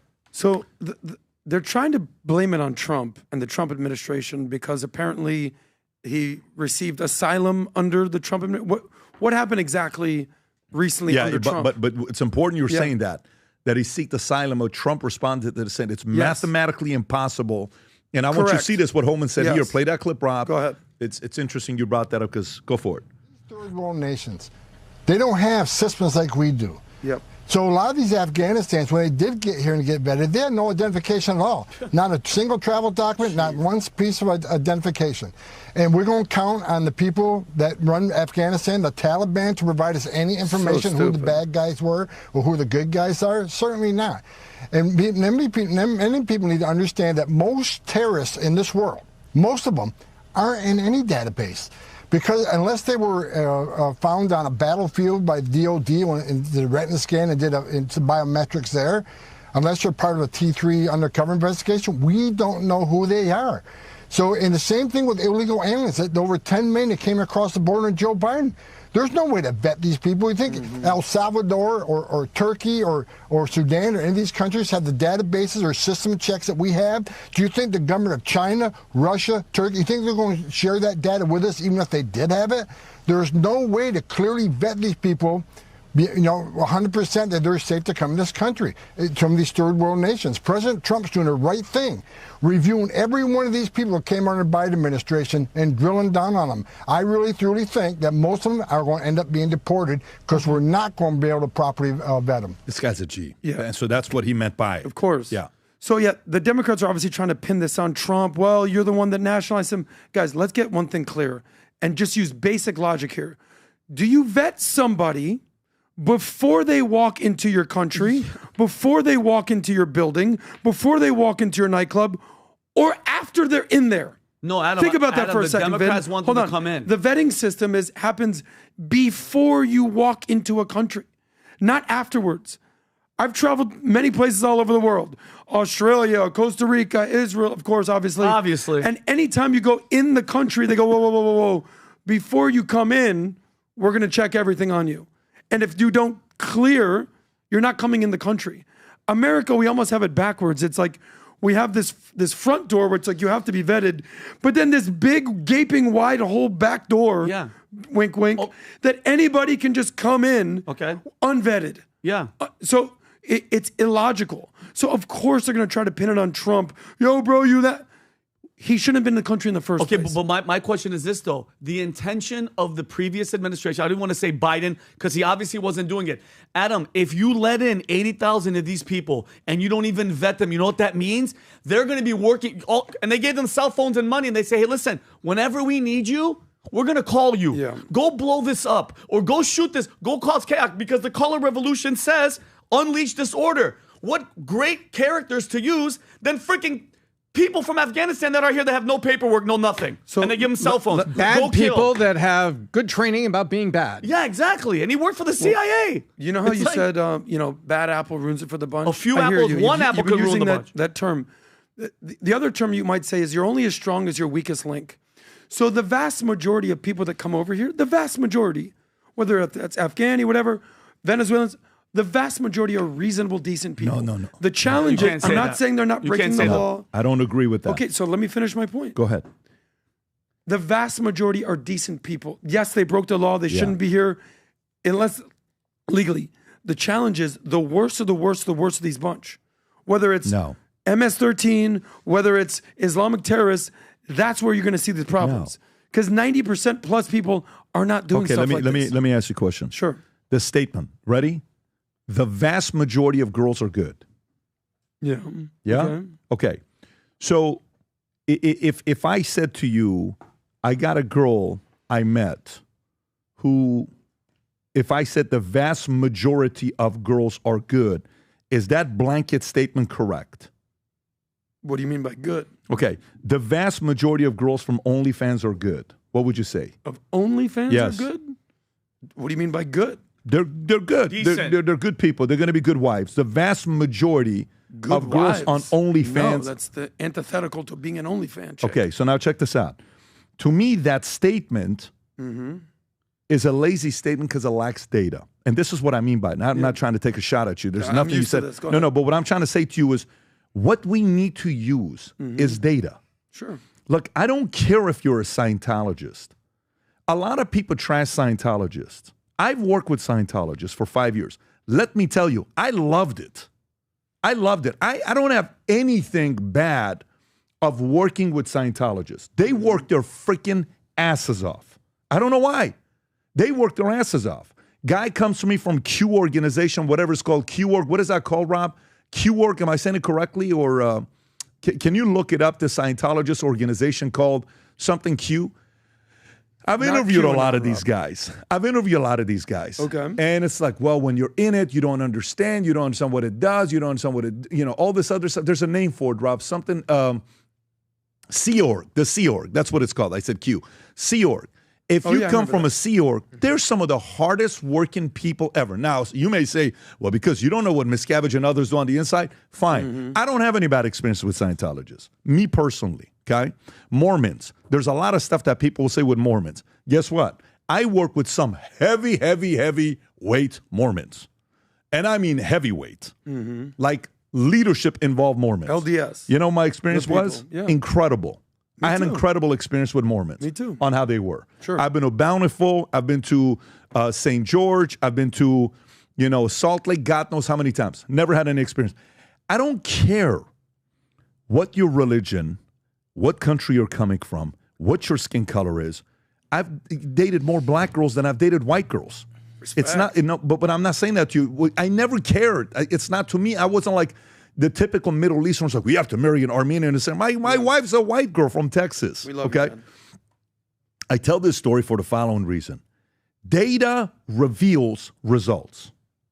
This weekend, Tucker and Pierce Morgan do podcasts together, which I thought it was a great podcast. They do podcasts together. The F-word podcast. Forget about the F-bomb thing, but there's another one that's, you see where it's like, there's one where it's like, yeah, I mean, Pakistanis have never done anything to me. Oh, of course. They've never done. I don't know if you saw this one or not, Rob. I don't know if you have the clip. If you have a play, defended Pakistani it's like taxi drivers as if they've never done anything. They've never done anything to me. Of course. Okay, so if you say like they've never done anything to you, yeah, they're probably physically not interested in you. Okay, you're not underage. You're not underage. They don't look at you and say, "Oh my God, Tucker. he's so sexy." Like, let me find a way. Is this it, Rob? Is that the exchange, or is that another one? Short one right here. Let's hear this one here. Let's see what this one says.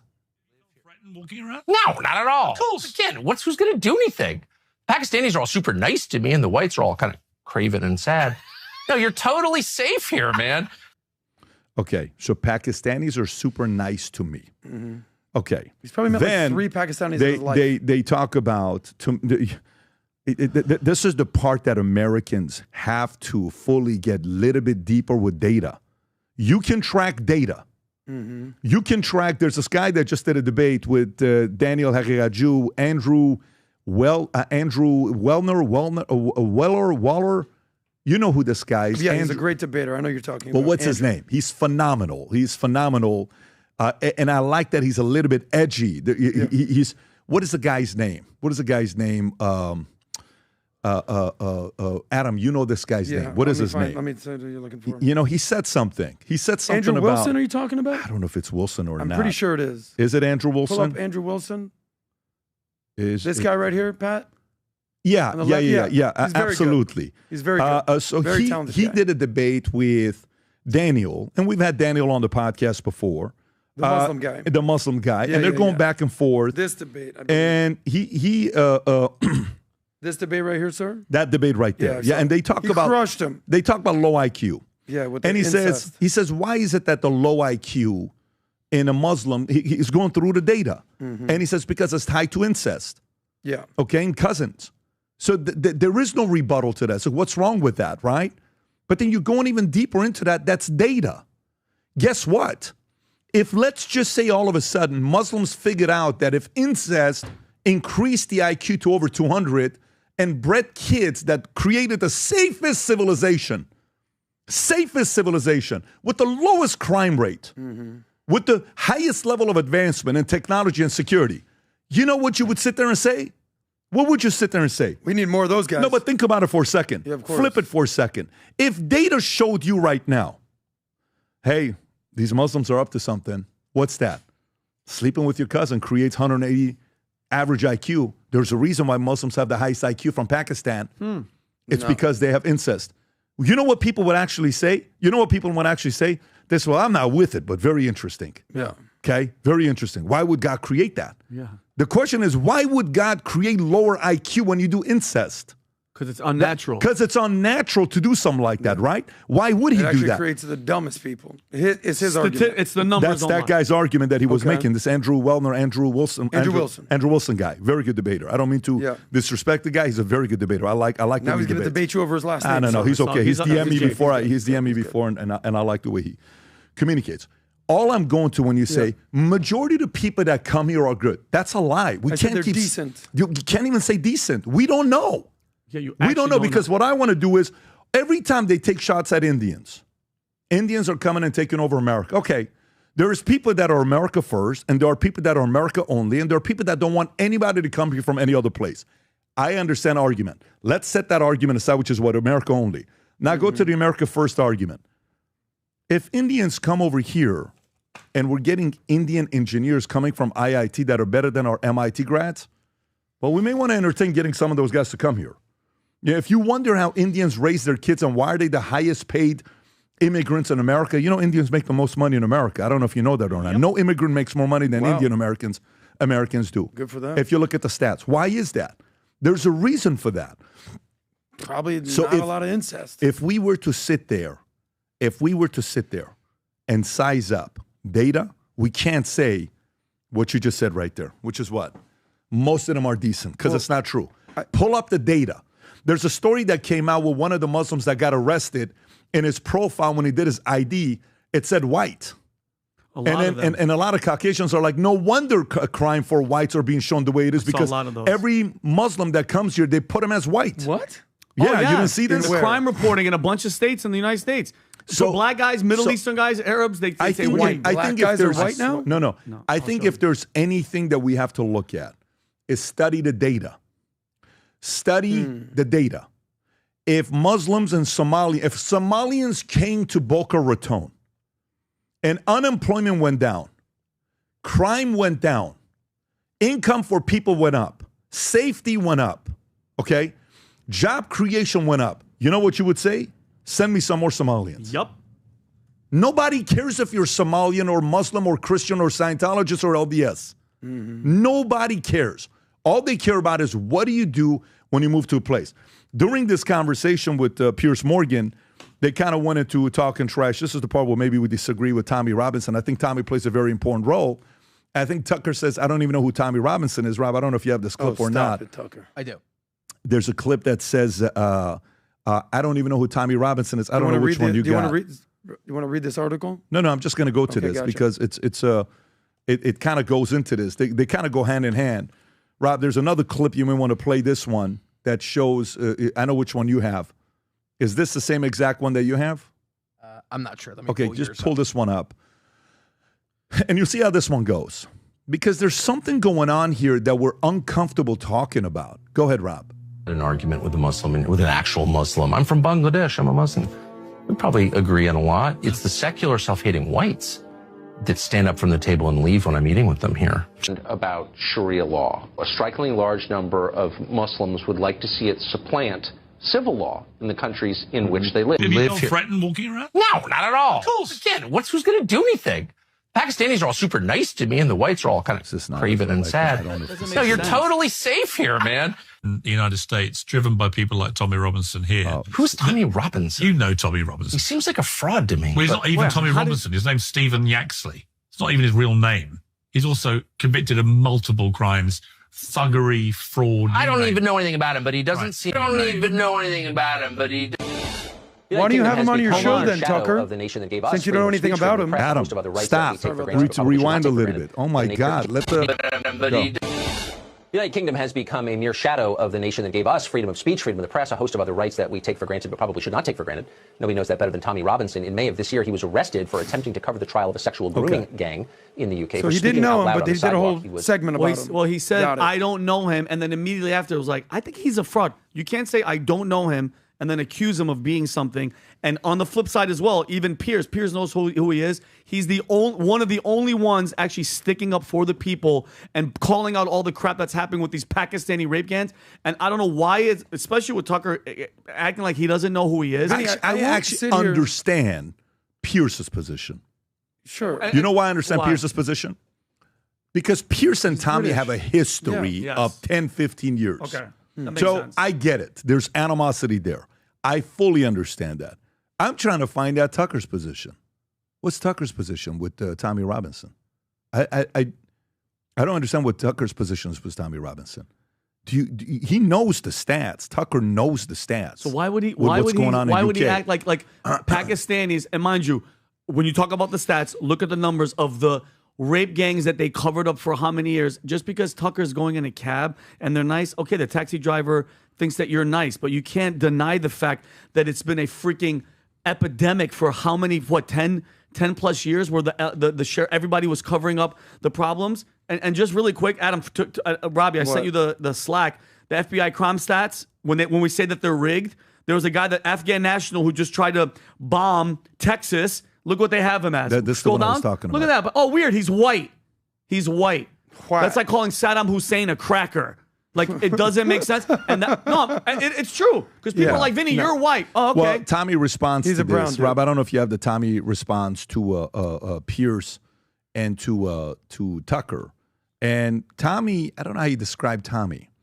Tommy's a gangster. Well, he for sure is a gangster. In a good way, I mean. But Elon retweeted his documentary that got a couple 100 million views, and he got arrested. And by the way, Elon was funding his court case. Elon funds his court case. Yeah. Elon funds his legal fees. And he won, right? He's with Nate Friedman. Go ahead and play the clip, Rob. Tucker Carlson on the video yesterday talking about he has more in common with his Pakistani taxi driver than he does some white middle-class American. Yeah, what do you know? What does Tucker Carlson know about living in a Pakistani town? 50% of my town's Pakistani. You don't know nothing about Pakistani taxi drivers. We do. We're beaten up by them growing up. Our daughters are abused by them. Our wives are harassed by them. Yet you pretend you know something. What do you know in the United States of America about growing up around Islamic immigration? They're all talking about, well, the Muslims and the Christians are together. Yeah, come and say that in Europe. Come and experience that in Europe. We're not together. They're not with us, you clowns. But I listen to all these new right-wing commentators talking just because they hate Jews or hate Israel, saying we need to work together with the Muslims. Yeah? Come and speak to people who live with Islam. It's infuriating. I'm watching, like, even Tucker Carlson thinking, what do you know about Pakistani taxi drivers, mate? What do you know? Do you know who's ferried all of our girls round in every town city? In Rotherham, Telford, Oldham, Rochdale, Birmingham, Bradford, Leeds, every city where our daughter's been raped. Who ferried them round? Pakistani taxi drivers. Tucker, your mates, who you'd rather hang around with. You know nothing about this subject. So don't try talking about it just because guitar are in your back arse. Because it's pretty infuriating. I mean, so what? And I see that so much. Because Qatar's in your back ass. Because, what does that mean? He's like, he's because in the back allegedly pocket. Tucker is funded by Qatar. Adam, not to cut you off, but I have to. Why else would Tucker switch? Like, how do you change your stance, act like you don't know who this guy is, and try to just say because you've been in a couple taxi cabs in London or wherever Go speculate. One, to me, he's trolling. Two, he is intentionally doing this, okay? Is it fair to say that Tucker is high IQ, extremely brilliant? 1,000%. Okay, so there are certain... dumb. I had a guy who, extremely brilliant guy, and I told him, I said, you know what authority you lose the moment you claim you're very smart? He says, what? I said, you're very good at going around telling everybody how smart you are and how high of an IQ score you got. Mm-hmm. He says, yeah. I said, you lose the permission to act dumb. You know exactly what you're doing. Great point. Mm-hmm. You know exactly what you're doing. Mm-hmm. And he was like stuck right there, didn't know what to say. Tucker's a very high IQ guy. What is he doing? What are you doing? I don't understand what you're doing. Now, by the way, when you live in Maine, I don't know the population of Pakistanis in Maine. Because you live I don't know the population of Pakistanis in Florida. I don't know that. I don't know where you live and how close you live. To me, it's all data. If the stats comes out and tells me what they're producing, if it's that great, more. If it produces none, then leave it alone and don't go back to it. I'm having a hard time really understanding his argument. I get Pierce's. I don't know what Tucker's doing. I'll tell you what Tucker's doing. And really quick. And just to be, you want to talk about stats, you want to talk about numbers. There is approximately 2 billion Muslims in the world, okay? Let's just say, and this is going to be a very conservative number, 15% of that 2 billion, my math guys, 15% hate America, wish that we would die, and they would love to do jihad and kill and destroy us. Out of that 2 billion, if 15%, and I'm being very low, how many people worldwide is that want to hate and kill us? 300 million. 300 million. That's the population of America. That's America. Imagine America wants to kill us. Okay, there's no effing around, but there's no messing around about it. Yeah. And the stats with the Pakistanis and Muhammad with the underage girl. And by the way, I saw a video, Pat. A priest read the Quran 123 separate times it called for violence against people like us, against Christians, and one of the main ones was stabbing us in the neck. And isn't it weird, though, that in Europe and all these European places, when the Muslims are stabbing people, where are they going? They're going for the jugular. So don't give me that nonsense, okay? Yes, there are good people, Adam, but at the end of the day, when you have 300 people that want to kill us, and we're just letting people come in here and they're sucking our system dry and killing us, I have a huge problem with that. I'm sorry. Can I make a suggestion? Yeah. Just pure speculation. You know how last week, PBD, you speculated that Tucker is following Nick Fuentes, not the other way around? I'd mean this sincerely. Tucker is so establishment, so mainstream, so TV, that he forgets that when you do internet stuff, social media stuff, that the internet is forever. He thinks in his mind, this could be completely wrong, that, yeah, it's on TV, the episode's out, it's gone. What Tucker, I guess, fails to remember is that when you post it on social media or the internet, you can go back 5, 10, 20 years and find out what you said. So you can't play dumb because people will bring receipts.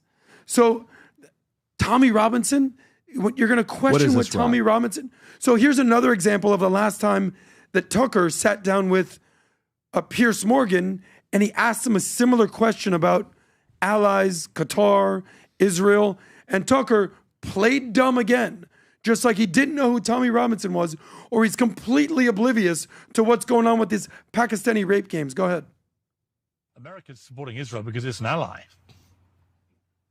I don't even know what those words mean. I don't even know what an ally is. My principle they're an ally, right? I mean, they both. I don't know what that means to be an ally. Qatar is like one of our closest allies in the world. The largest American air base in the Middle East is in Qatar. They're a close ally of ours. By the way, that was 6 months apart. So on one hand, this isn't even a political thing. This is, you don't know what an ally is, and then you're defending an ally. The problem that I have with Tucker, yes, he's smart. Yes, he's been around the block. He's fake. I can't trust what he has to say. You know, people have scores. Well, you know, I trust him. I don't trust him. Yeah, Tucker to me is fake.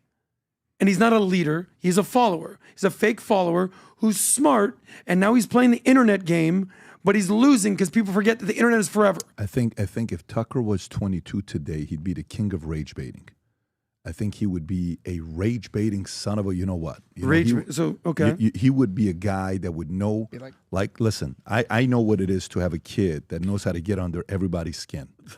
And you ever met kids like that know how to get under your skin? Of course. Like they throw comments?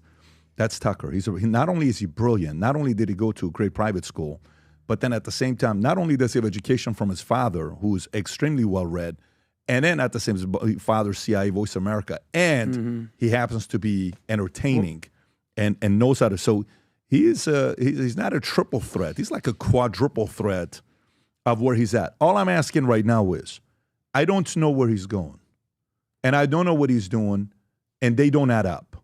It just doesn't add up. And I'm a guy that historically I've always been a fan of Tucker. I've always liked him. I've always thought he was necessary. We had this one group that came, Trigonometry. Yeah, of course, Konstantin Kisin. Yeah, he's great. He's very talented as well.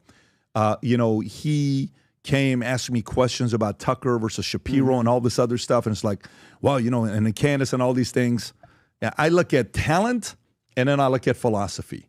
But then you have to see when somebody suddenly flips. Well, there's another term, sir. So you call it rage baiting. Some might call it gaslighting. There's another term out there when you speak one way to one group and then you speak away to a totally different group. It's called code switching. Oh. So they're like, oh, you'll speak this way, like how Kamala Harris. I don't hang out with 20-year-olds like you. So I don't know these terms. Just saying. Look what, but code Tucker, switcher? Code switching. So it's like how Kamala Harris will be like, hey y'all, how my black people at? How we doing? Like Jasmine and Crockett. Then in a white room, she'll be like, hello everybody, how we all doing? It's like, you're fake. That's not who you are. Yeah. Tucker forgets that when he code switches on camera. You know what's a part of the internet's forever. What's a part of what I love where we are. Okay, because I wonder how a lot of these guys look at us. They look down on us, PBD. I love it. I don't mind it. We're not on their level. No. I don't view it that way. This is how I view it. I don't think I view it as they look down at us. I think because the track record of where we come from, they don't know what. By the way, we lose $20 million a year not taking sponsorship money. Do you know that? I'm aware, sir. No, I don't know if you know that or not. I know we don't take sponsorship. We're the money only, anymore. we're the only podcast that has. We could take some lose sponsorship. $20 million a year, give or take, not taking sponsorship money. $20 million a year. The company is 100% owned. The only company that there's a strategic partner in is Manect, which Tony Robbins became an investor in. Everything else is 100% owner in. Okay? Everything else. Line Holding, PBD Consulting, everything that we do, right? I think a part of it is, where do you, like, even the people that are like, well, you know, these guys get their money from this, and that, and $7,000. You think I need $7,000? I mean, I wish. I know you get every time. I don't even tweet a lot. I'm told tweet more. I'm not even, if you go count how many times I've tweeted in the last 30 days, you can probably count how many times I've tweeted in the last 30 days. You know, sometimes you go on someone's profile and you're kind of like, oh my God, he's got 18 tweets in a day. I'm not that guy. Yeah. Okay, if you count how many tweets I've had in the last 30 days, Rob, can we actually, are you counting it actually? Okay, go ahead. Count in the last 30 days, how many times I've tweeted, last 30 days. The number's going to be very small because I don't tweet that often. Okay. I wish I could. I'm not tweeting that often. I'm typically retweeting a PBD podcast or Valuetainment or something else somebody tweeted, and I'm, every once in a while I get a chance, I'll see something, I'll retweet. But for us, we have no ties to the establishment media. How many times, Rob? 38, but a majority of those were, like you said, retweets of PBD podcast or in a month. Valuetainment. So that's less So how many times do you think in the last take. 30 days I actually tweeted something? Less than 15, because Less than most of 15 those times. were retweets Yeah. of other things. So to us, we run companies. We're doing what we're doing. We have a certain vision. We love America. We actually, in a craziest way, I actually love Ben Shapiro giving his opinions, as well as Tucker, as well as Candace, as well as Kirst, as well as any of these guys. Talk. Yeah. You know when they said, I can't believe Tucker had Nick Fuentes on. What the hell are you talking about? I got people that message me and saying, after having Nick on, you're done. But I got messages after having Netanyahu saying, now that you have Netanyahu on, you're dead. We're going to kill you, right? So to me, it's like, stop it. Wow. Everybody should talk to everybody. The more the talking, the better it is. Good. We need more of that. But to me, your priority, if you live in America, it better be to keep America safe. If that part becomes a problem, my own relatives become problems to me. I don't care who you are. If you start messing around with America's safety, and I got 4 kids, I have no tolerance for you. I don't care how great of a person you are. I don't care how high your IQ is. If you compromise the risk of America and allowing people in from Somalia and all these other places, Afghanis, without them being vetted, I don't have any tolerance for you if you're going casual in that area. I don't. I fear one person. Only one. And trust me, I really fear this one person. And that's God. It's not even a person. One thing I fear. Like, I can't even tell you how much I fear God. I wish you know how much I fear God. Because my life doesn't make sense. I'm a regular guy that has a great life. I fear God a lot. A lot. When you're on your knees praying and nothing's going your way and you beg God to give you an opportunity. And this guy was about to go back in the Army because I was $49,000 in debt. And then all of a sudden, an opportunity comes along, and I try to be a firefighter, and I would have been a firefighter 20 years, lifer. I wouldn't apply being a firefighter, and they had a freeze in LA for 5 years or something. And then all of a sudden, by the time they said, we're open, we're hiring, you can come and apply to be a firefighter, I was already making $100,000 selling insurance. If they would have sent me that letter a year earlier, I'm a firefighter 20 years, probably retiring at 40, 45 years old. Complete different life. I don't meet Brooklyn. I don't meet Senna. I don't meet Dylan. I don't meet Tico. I don't meet none of you guys. And you don't know me because I'm a firefighter. I'm an Assyrian Armenian firefighter. Can walk around with my little hose or whatever, carrying out, going, making something. Yeah, that's who I am, okay? I'm a firefighter, freaking Middle Eastern firefighter. Right, should make that right. You'd make the calendar. But I'm telling you this because all I'm saying is this. If you don't protect America, we're not on the same page. And there's a lot of people that fear a lot of these people. Oh my God, what if they attack me? What if this? This is how much I care about, any of that stuff attacking. What I care about is America being the greatest country in the world, because it is. And I want to keep it that way. Mm-hmm. And if God put this on my heart, we're on July 15th of 2009, I created a Facebook page called Saving America, hosted an event called Saving America, by bringing back the free enterprise system and hope to American families, led to our mission statement to start an insurance company. And I brought Larry Greenfield, I brought Dudley Rutherford, and I brought Michael Reagan, Ronald Reagan's stepson, to talk about how great his father was, and I was dressed as George Washington. Can you go back to Patrick Bet-David George Washington? If you've never seen this picture. And Jen dresses Lady Liberty, I believe. Lady right? Liberty, yeah, her and I. George Washington. If you go to images, pretty embarrassing picture right there. Look at that. Look at you. You look Great hair, fantastic. baby. Yeah, it's a Middle Eastern George look Washington. It just makes no fantastic. sense. What's the date? July 17th, 09. Back in the days when we used to actually put the date on pictures that we had. So to me, that's where I'm at. If I don't get invited to the parties, if I don't get invited to any of this stuff, but this stays the greatest country in the world, I'm very happy. And I see where Trump is going, and I see his anger, and I see how frustrated he is with, some of these people that were led in America thinking it's not a big deal. I feel his frustration, and I hope he stays that way, because that's what we will also support. But anyways, guys, I'm telling you this last week, we have been horrible at making friends this last week. But I'm going to tell you, if anybody is in a place of just wanting to sit there and say, look, all I care about is my wife, my kids, my husband, my family. Let me have my life and enjoy myself and keep America safe as the greatest country in the world. We're on the same page. We don't have to agree on everything. And by the way, I don't care if you're a Muslim and you believe in that. I don't care if you're a Scientologist and believe in that. I don't care if you're white, black, Asian, Indian. I don't care what you are. If you love America, if you want to make this country the greatest country in the world, keep it that way, protect it, we're going to be okay together. And that's what we're going to be doing the rest of our lives. As long as God wants to keep us here, we're going to do our part, because we firmly believe future looks bright. But we also believe at times you have to kind of, it's not comfortable having these types of conversations because you like these guys. Because there's a part of you that watch these guys. Like I like Glenn Beck. I grew up watching a lot of Glenn Beck. He was my guy. Fox back in the days when he would do his shows. I thought he was the best. My number one Fox guy ever, and it's not even close. And when I tell you it's not even close, it's not even close. It was always Glenn Beck. He was always number one. You always say he's the best teacher. Never. Nobody's ever been ahead of Beck for me ever. Awesome. Beck was number one for me the way he was doing things. But guess what? You see each other, everybody has different opinions, different philosophies, different upbringing, and I get that. I don't mind Nick Fuentes' upbringing.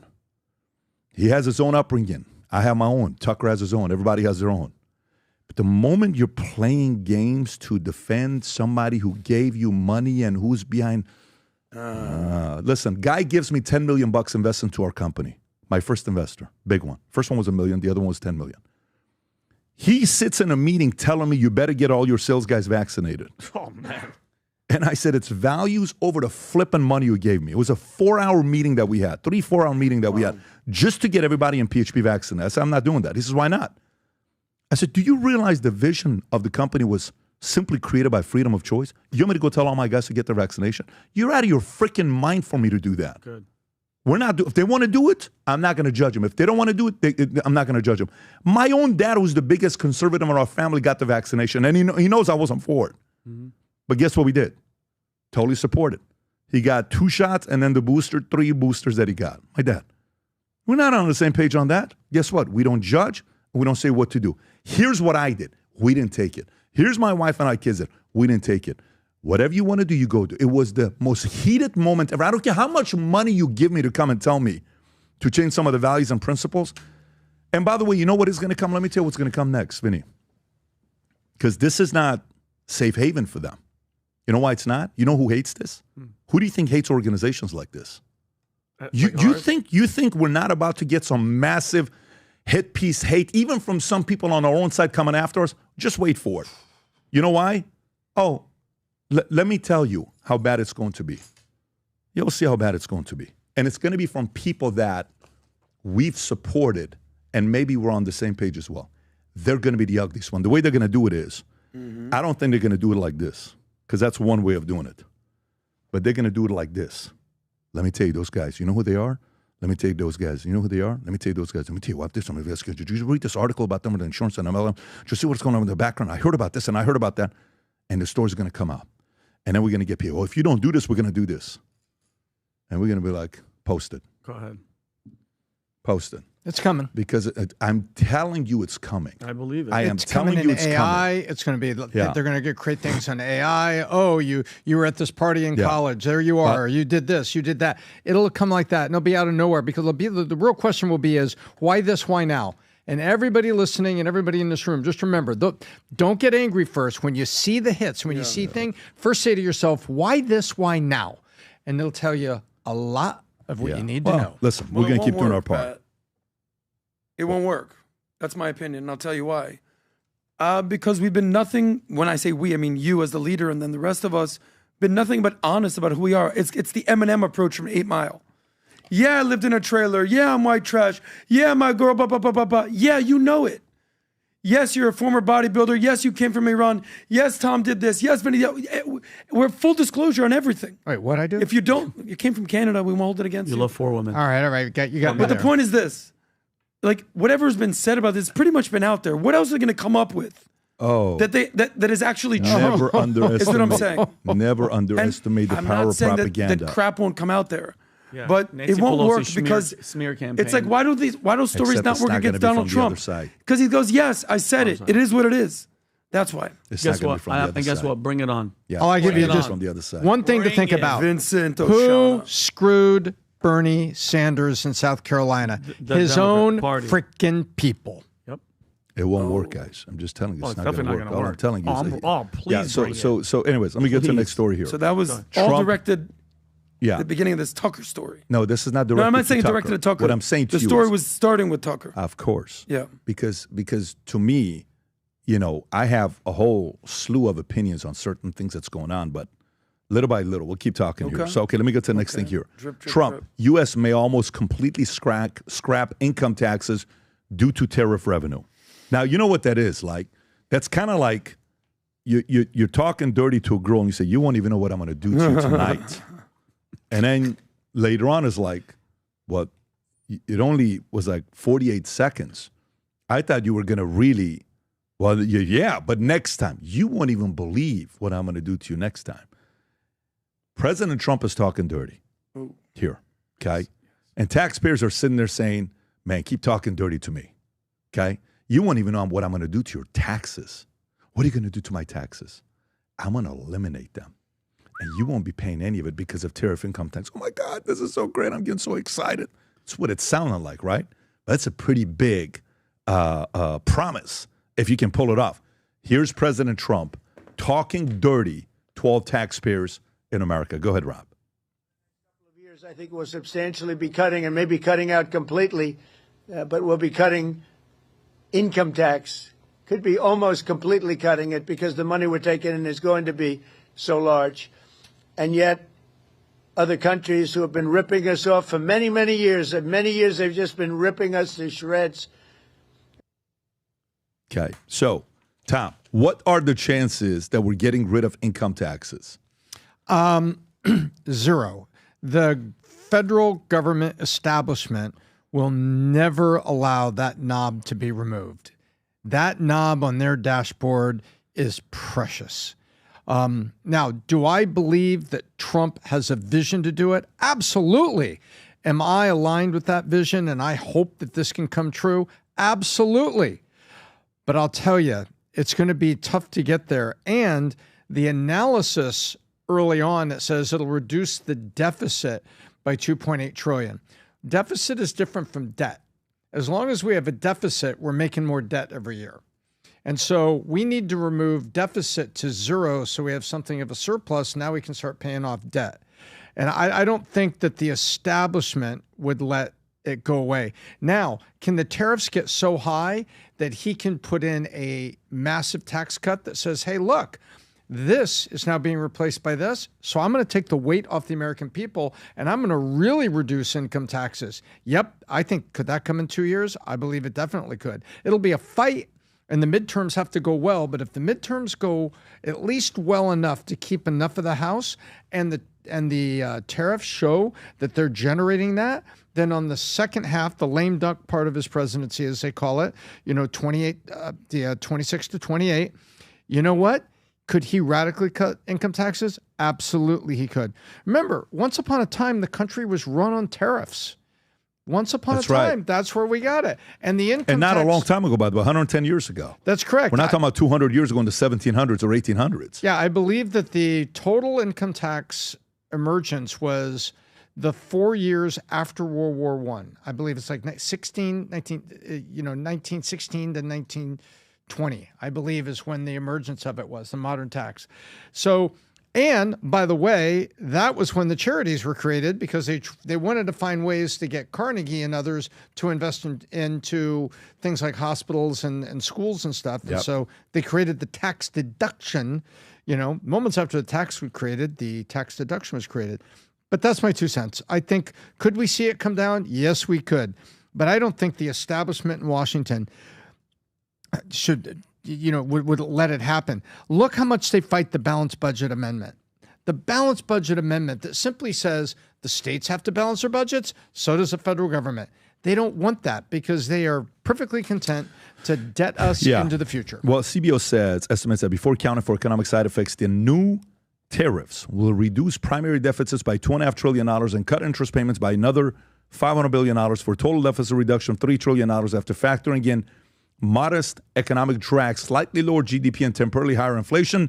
The net deficit reduction is pegged at $2.8 trillion. Adam, your thoughts on this? So this is part of a bigger story that is basically pervasive in America today, and it's this whole concept about affordability. So if you've heard this buzzword that keeps popping up, affordability, this used to be called, it's the economy, stupid.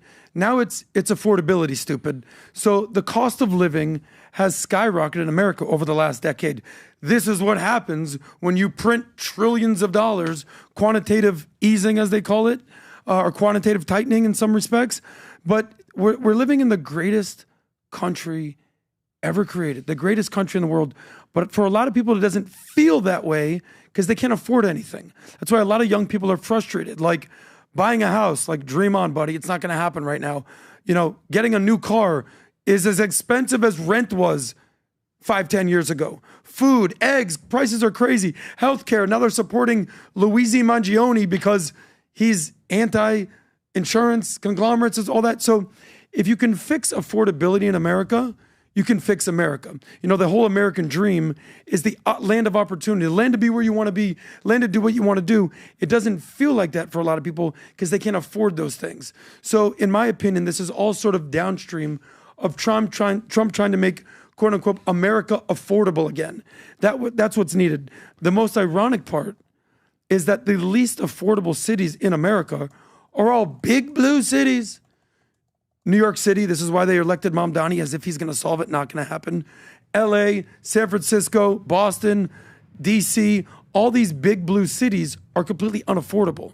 So this is why don't be shocked when you hear this term affordability come up over and over and over again, because that's what Trump is focused on. Number one issue in America. All right, so I want to go to this next story. The next story I want to get to is this British broadcaster, okay, is having this conversation. This guy named Ben Leo, who I didn't learn about till this weekend.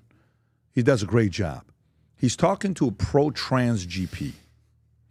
And while they're going back and forth, Ben is talking about what happened with his oldest son. And I want you to watch this exchange. And remember, this is happening where, Rob? This is in Britain, right? GP, Great Britain, UK. So he is not necessarily the safest to be able to speak like this because it's pretty controversial there. It's very different than America and UK right now. Mm-hmm. But watch how he handles this whole thing. Go ahead, Rob. 2-year-old son came up to me the other day. I went back home to the UK. And he said, Daddy, I'm going to have a baby. And I said, Zach, you can't have a baby because you're a boy. You're a man. You can't have babies. And he said, well, I'm going to be a girl. I want to be a girl. What would you have said to him if you were me? Well, I wouldn't have said, Zach, you're a boy and boys can't have babies, because that's absolutely not true. Oh, so, I mean, I don't know what your parenting is like. And you don't think think boys can have babies? You mean males? Yes. Yes. You think males? Sorry, you think males can have babies? Yes. Right.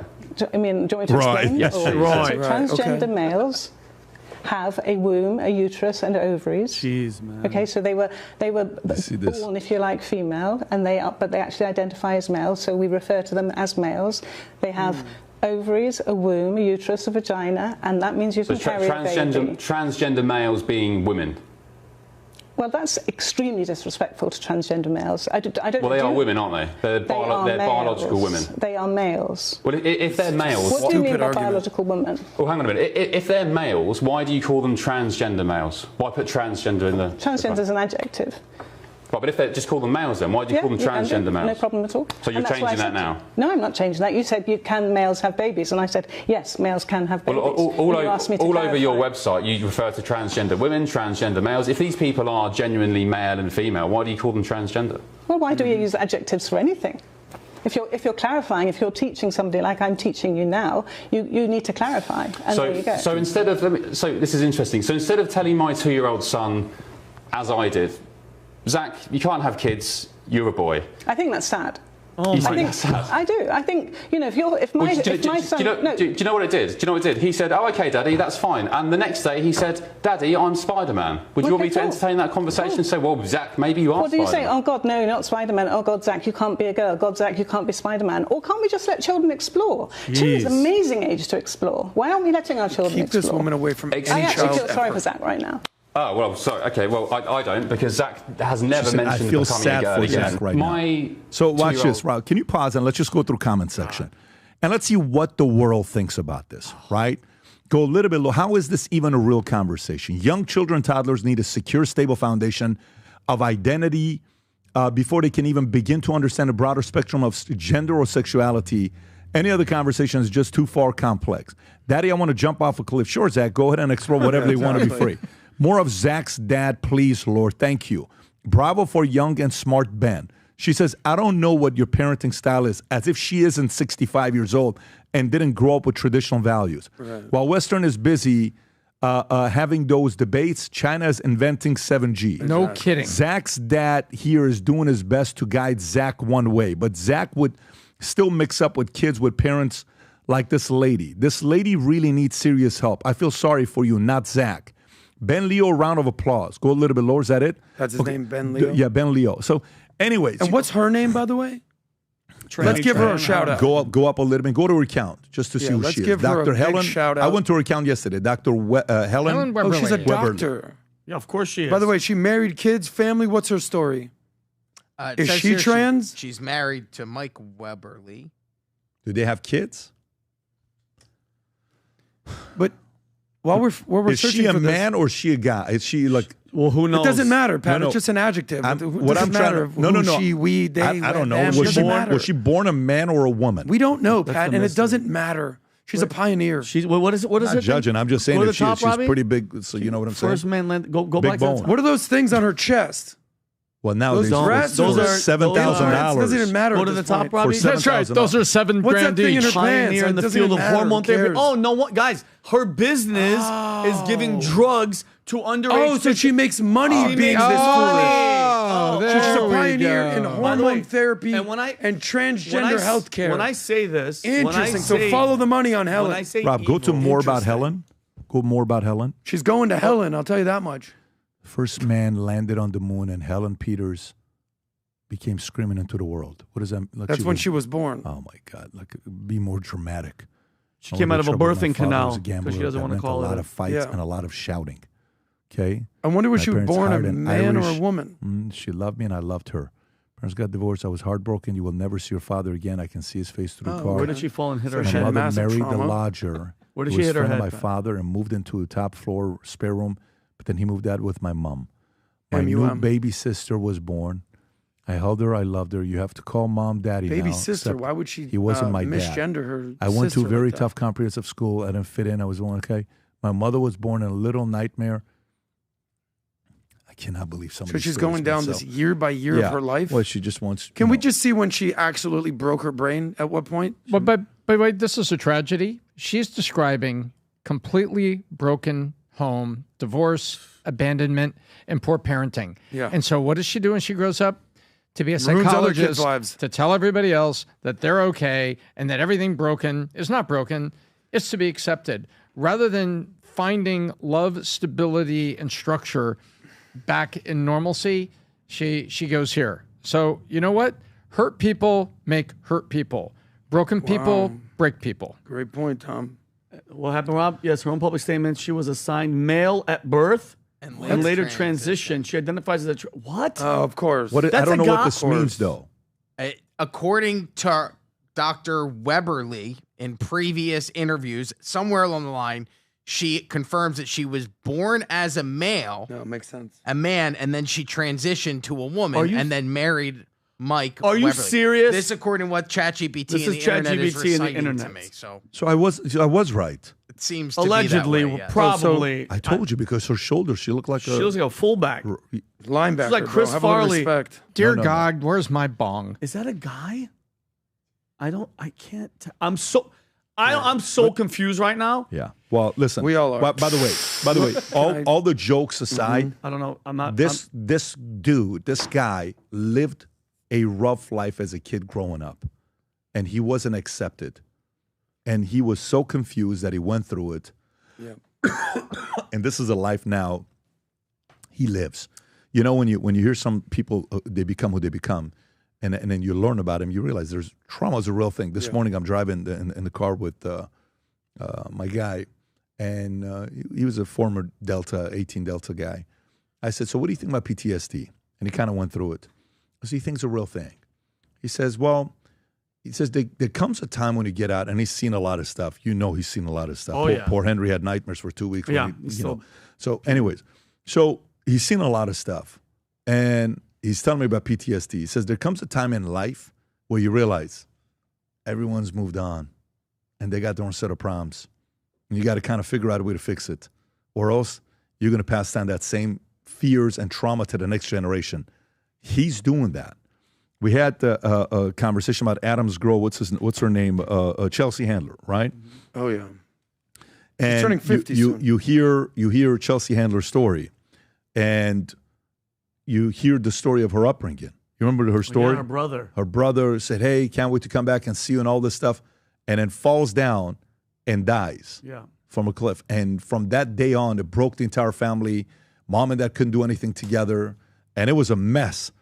Why do you think she probably doesn't want to get married and have kids? Are you kidding me? The fear of losing people that you love can do a number on you. So as much as we're having a hard time with this guy that we're,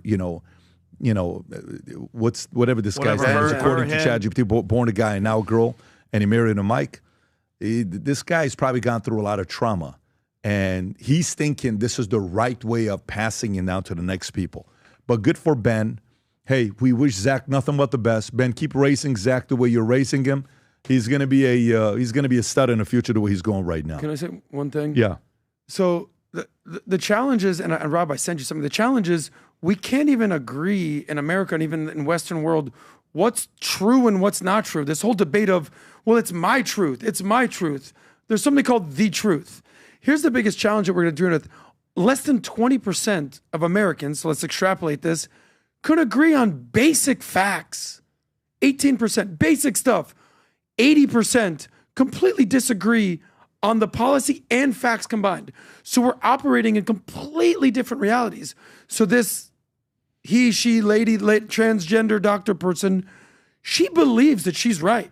She firmly believes that men can have babies. This is her straight up belief. And you try to tell her otherwise. She looks at you like you're the crazy person if you tell your baby 2-year-old boy that he can't have a kid. She looks at you like you're the insane one. So unless we can get back to just like a normal, sensible conversation around what the actual facts are, not alternative facts, not truthiness, the truth, and stop playing in this misinformation, disinformation hellhole, how are we ever going to agree again? She's claiming that a 2-year-old boy can someday have a baby. And we're treating that like a normal discussion, Adam, as if it's an argument worth debating. But you know what? This ridiculous. LGBTQ community, they can't have kids. So you know what? They want your kids. That's how they multiply. Is that their plan? If that's a guy, he's not having babies. So you know what? He wants your kids. He wants Pat's. They want everybody Rob's kids because they can't have children. So how do you make the LGBTQ community bigger? Yeah. I want your But kid they just said transition. I that want men your kid. can You're have gay. You're children, gay. so You're which gay. one You're is gay. it? You're all gay. Gay. And then they'll take 1 or 2 examples of some dude that somehow became a woman and somehow got her uterus tied or whatever. Who's there? You're gay. And then had a baby. You're it's gay. like, oh, we can all have babies now. No. Dude, I hate to buy break it. it to you. There's 5 dudes in this room right now. None of us are having babies. Leave Rob out of it. And it's not debatable. Yet she wants to have that debate. It's so ridiculous. Okay, got out of your system. Thank you, sir. You're good. Anyway, I'm doing All doing right. 6 to 9 months, guys. Yeah. Pick one story. One last story. If you got really fireworks, what's the last story you want to get into? Tom, Adam, Vinny, pick one last story. Where are we at here, guys? I got Marilyn Monroe, James Patterson. I got Erika Kirk. I got CEOs predict massive expansion in Florida. I got UK 1984. I got. What happened with Erika Kirk? That's your story. Okay, gotcha. You want me to go to it or no? Sure. Okay, Erika Kirk received $350,000. Rob? Is this a proper person who wrote the story? Like, is Economic Times? Economic Times. They're pretty. Erika received $350,000 weeks before husband's Charlie Kirk assassination. Bizarre claim surfaces online. All right, let's see what this is about. Page 22. Let's go here.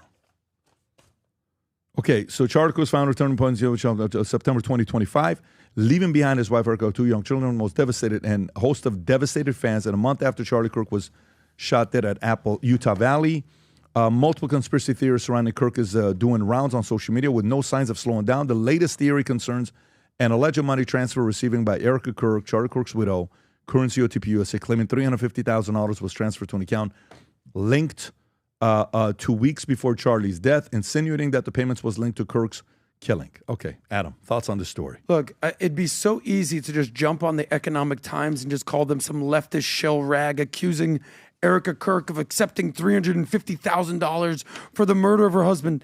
The challenge is, though, Economic Times is actually a center-right, reputable financial outlet. So this is the problem with clickbait and headlines.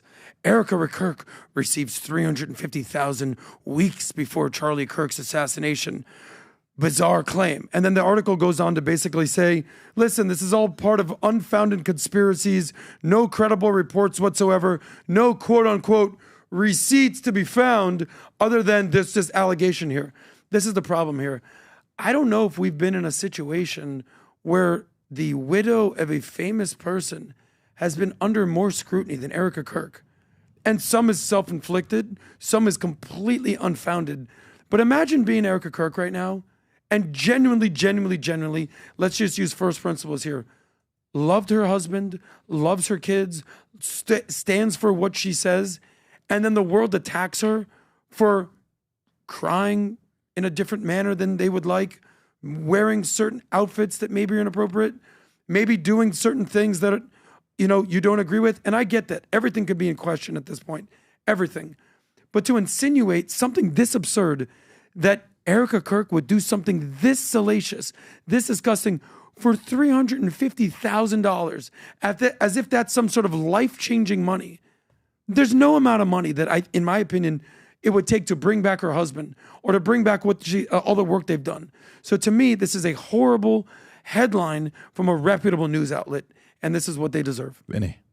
Well, I didn't do enough. I didn't do any research. I just heard it in passing. What is this right here, though? Sorry to cut you off. What is this?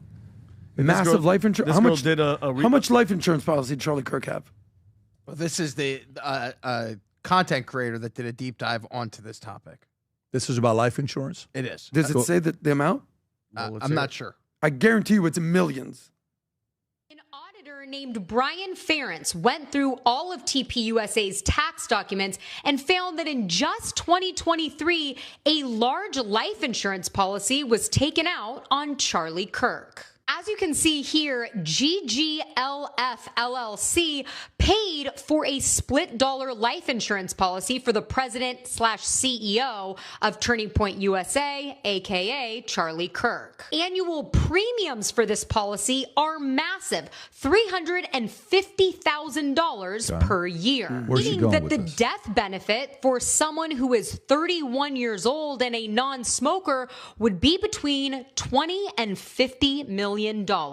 All of this information is public because TPUSA is a registered 501c3 nonprofit. So you can go ahead and look up this information for yourself. GGLF 2023 LLC is also owned by Charlie Kirk. So why would he have one business paying one of his other businesses for his own life insurance policy? Because it's a common tax strategy for high net worth individuals that comes with massive write-offs and deductions, making sure that the beneficiary would not have to pay a massive estate tax of up to 40%, meaning on a $10 million death benefit policy, that could trigger a $4 million tax bill. Remember, in this case, the payout is supposed to be a lot bigger than that. The timing of taking out such a large policy so close to the date he was executed She said 2023. is Did you find the interesting, exact date, Rob? considering this was far past the time that he had nationally broken out and become a huge public figure with TPUSA. It could, of course, be because he got married and had 2 children and wanted to make sure that they were protected in case anything happened. But that's making an assumption that we know who received this money, even though this tax information is. Stop it. This is.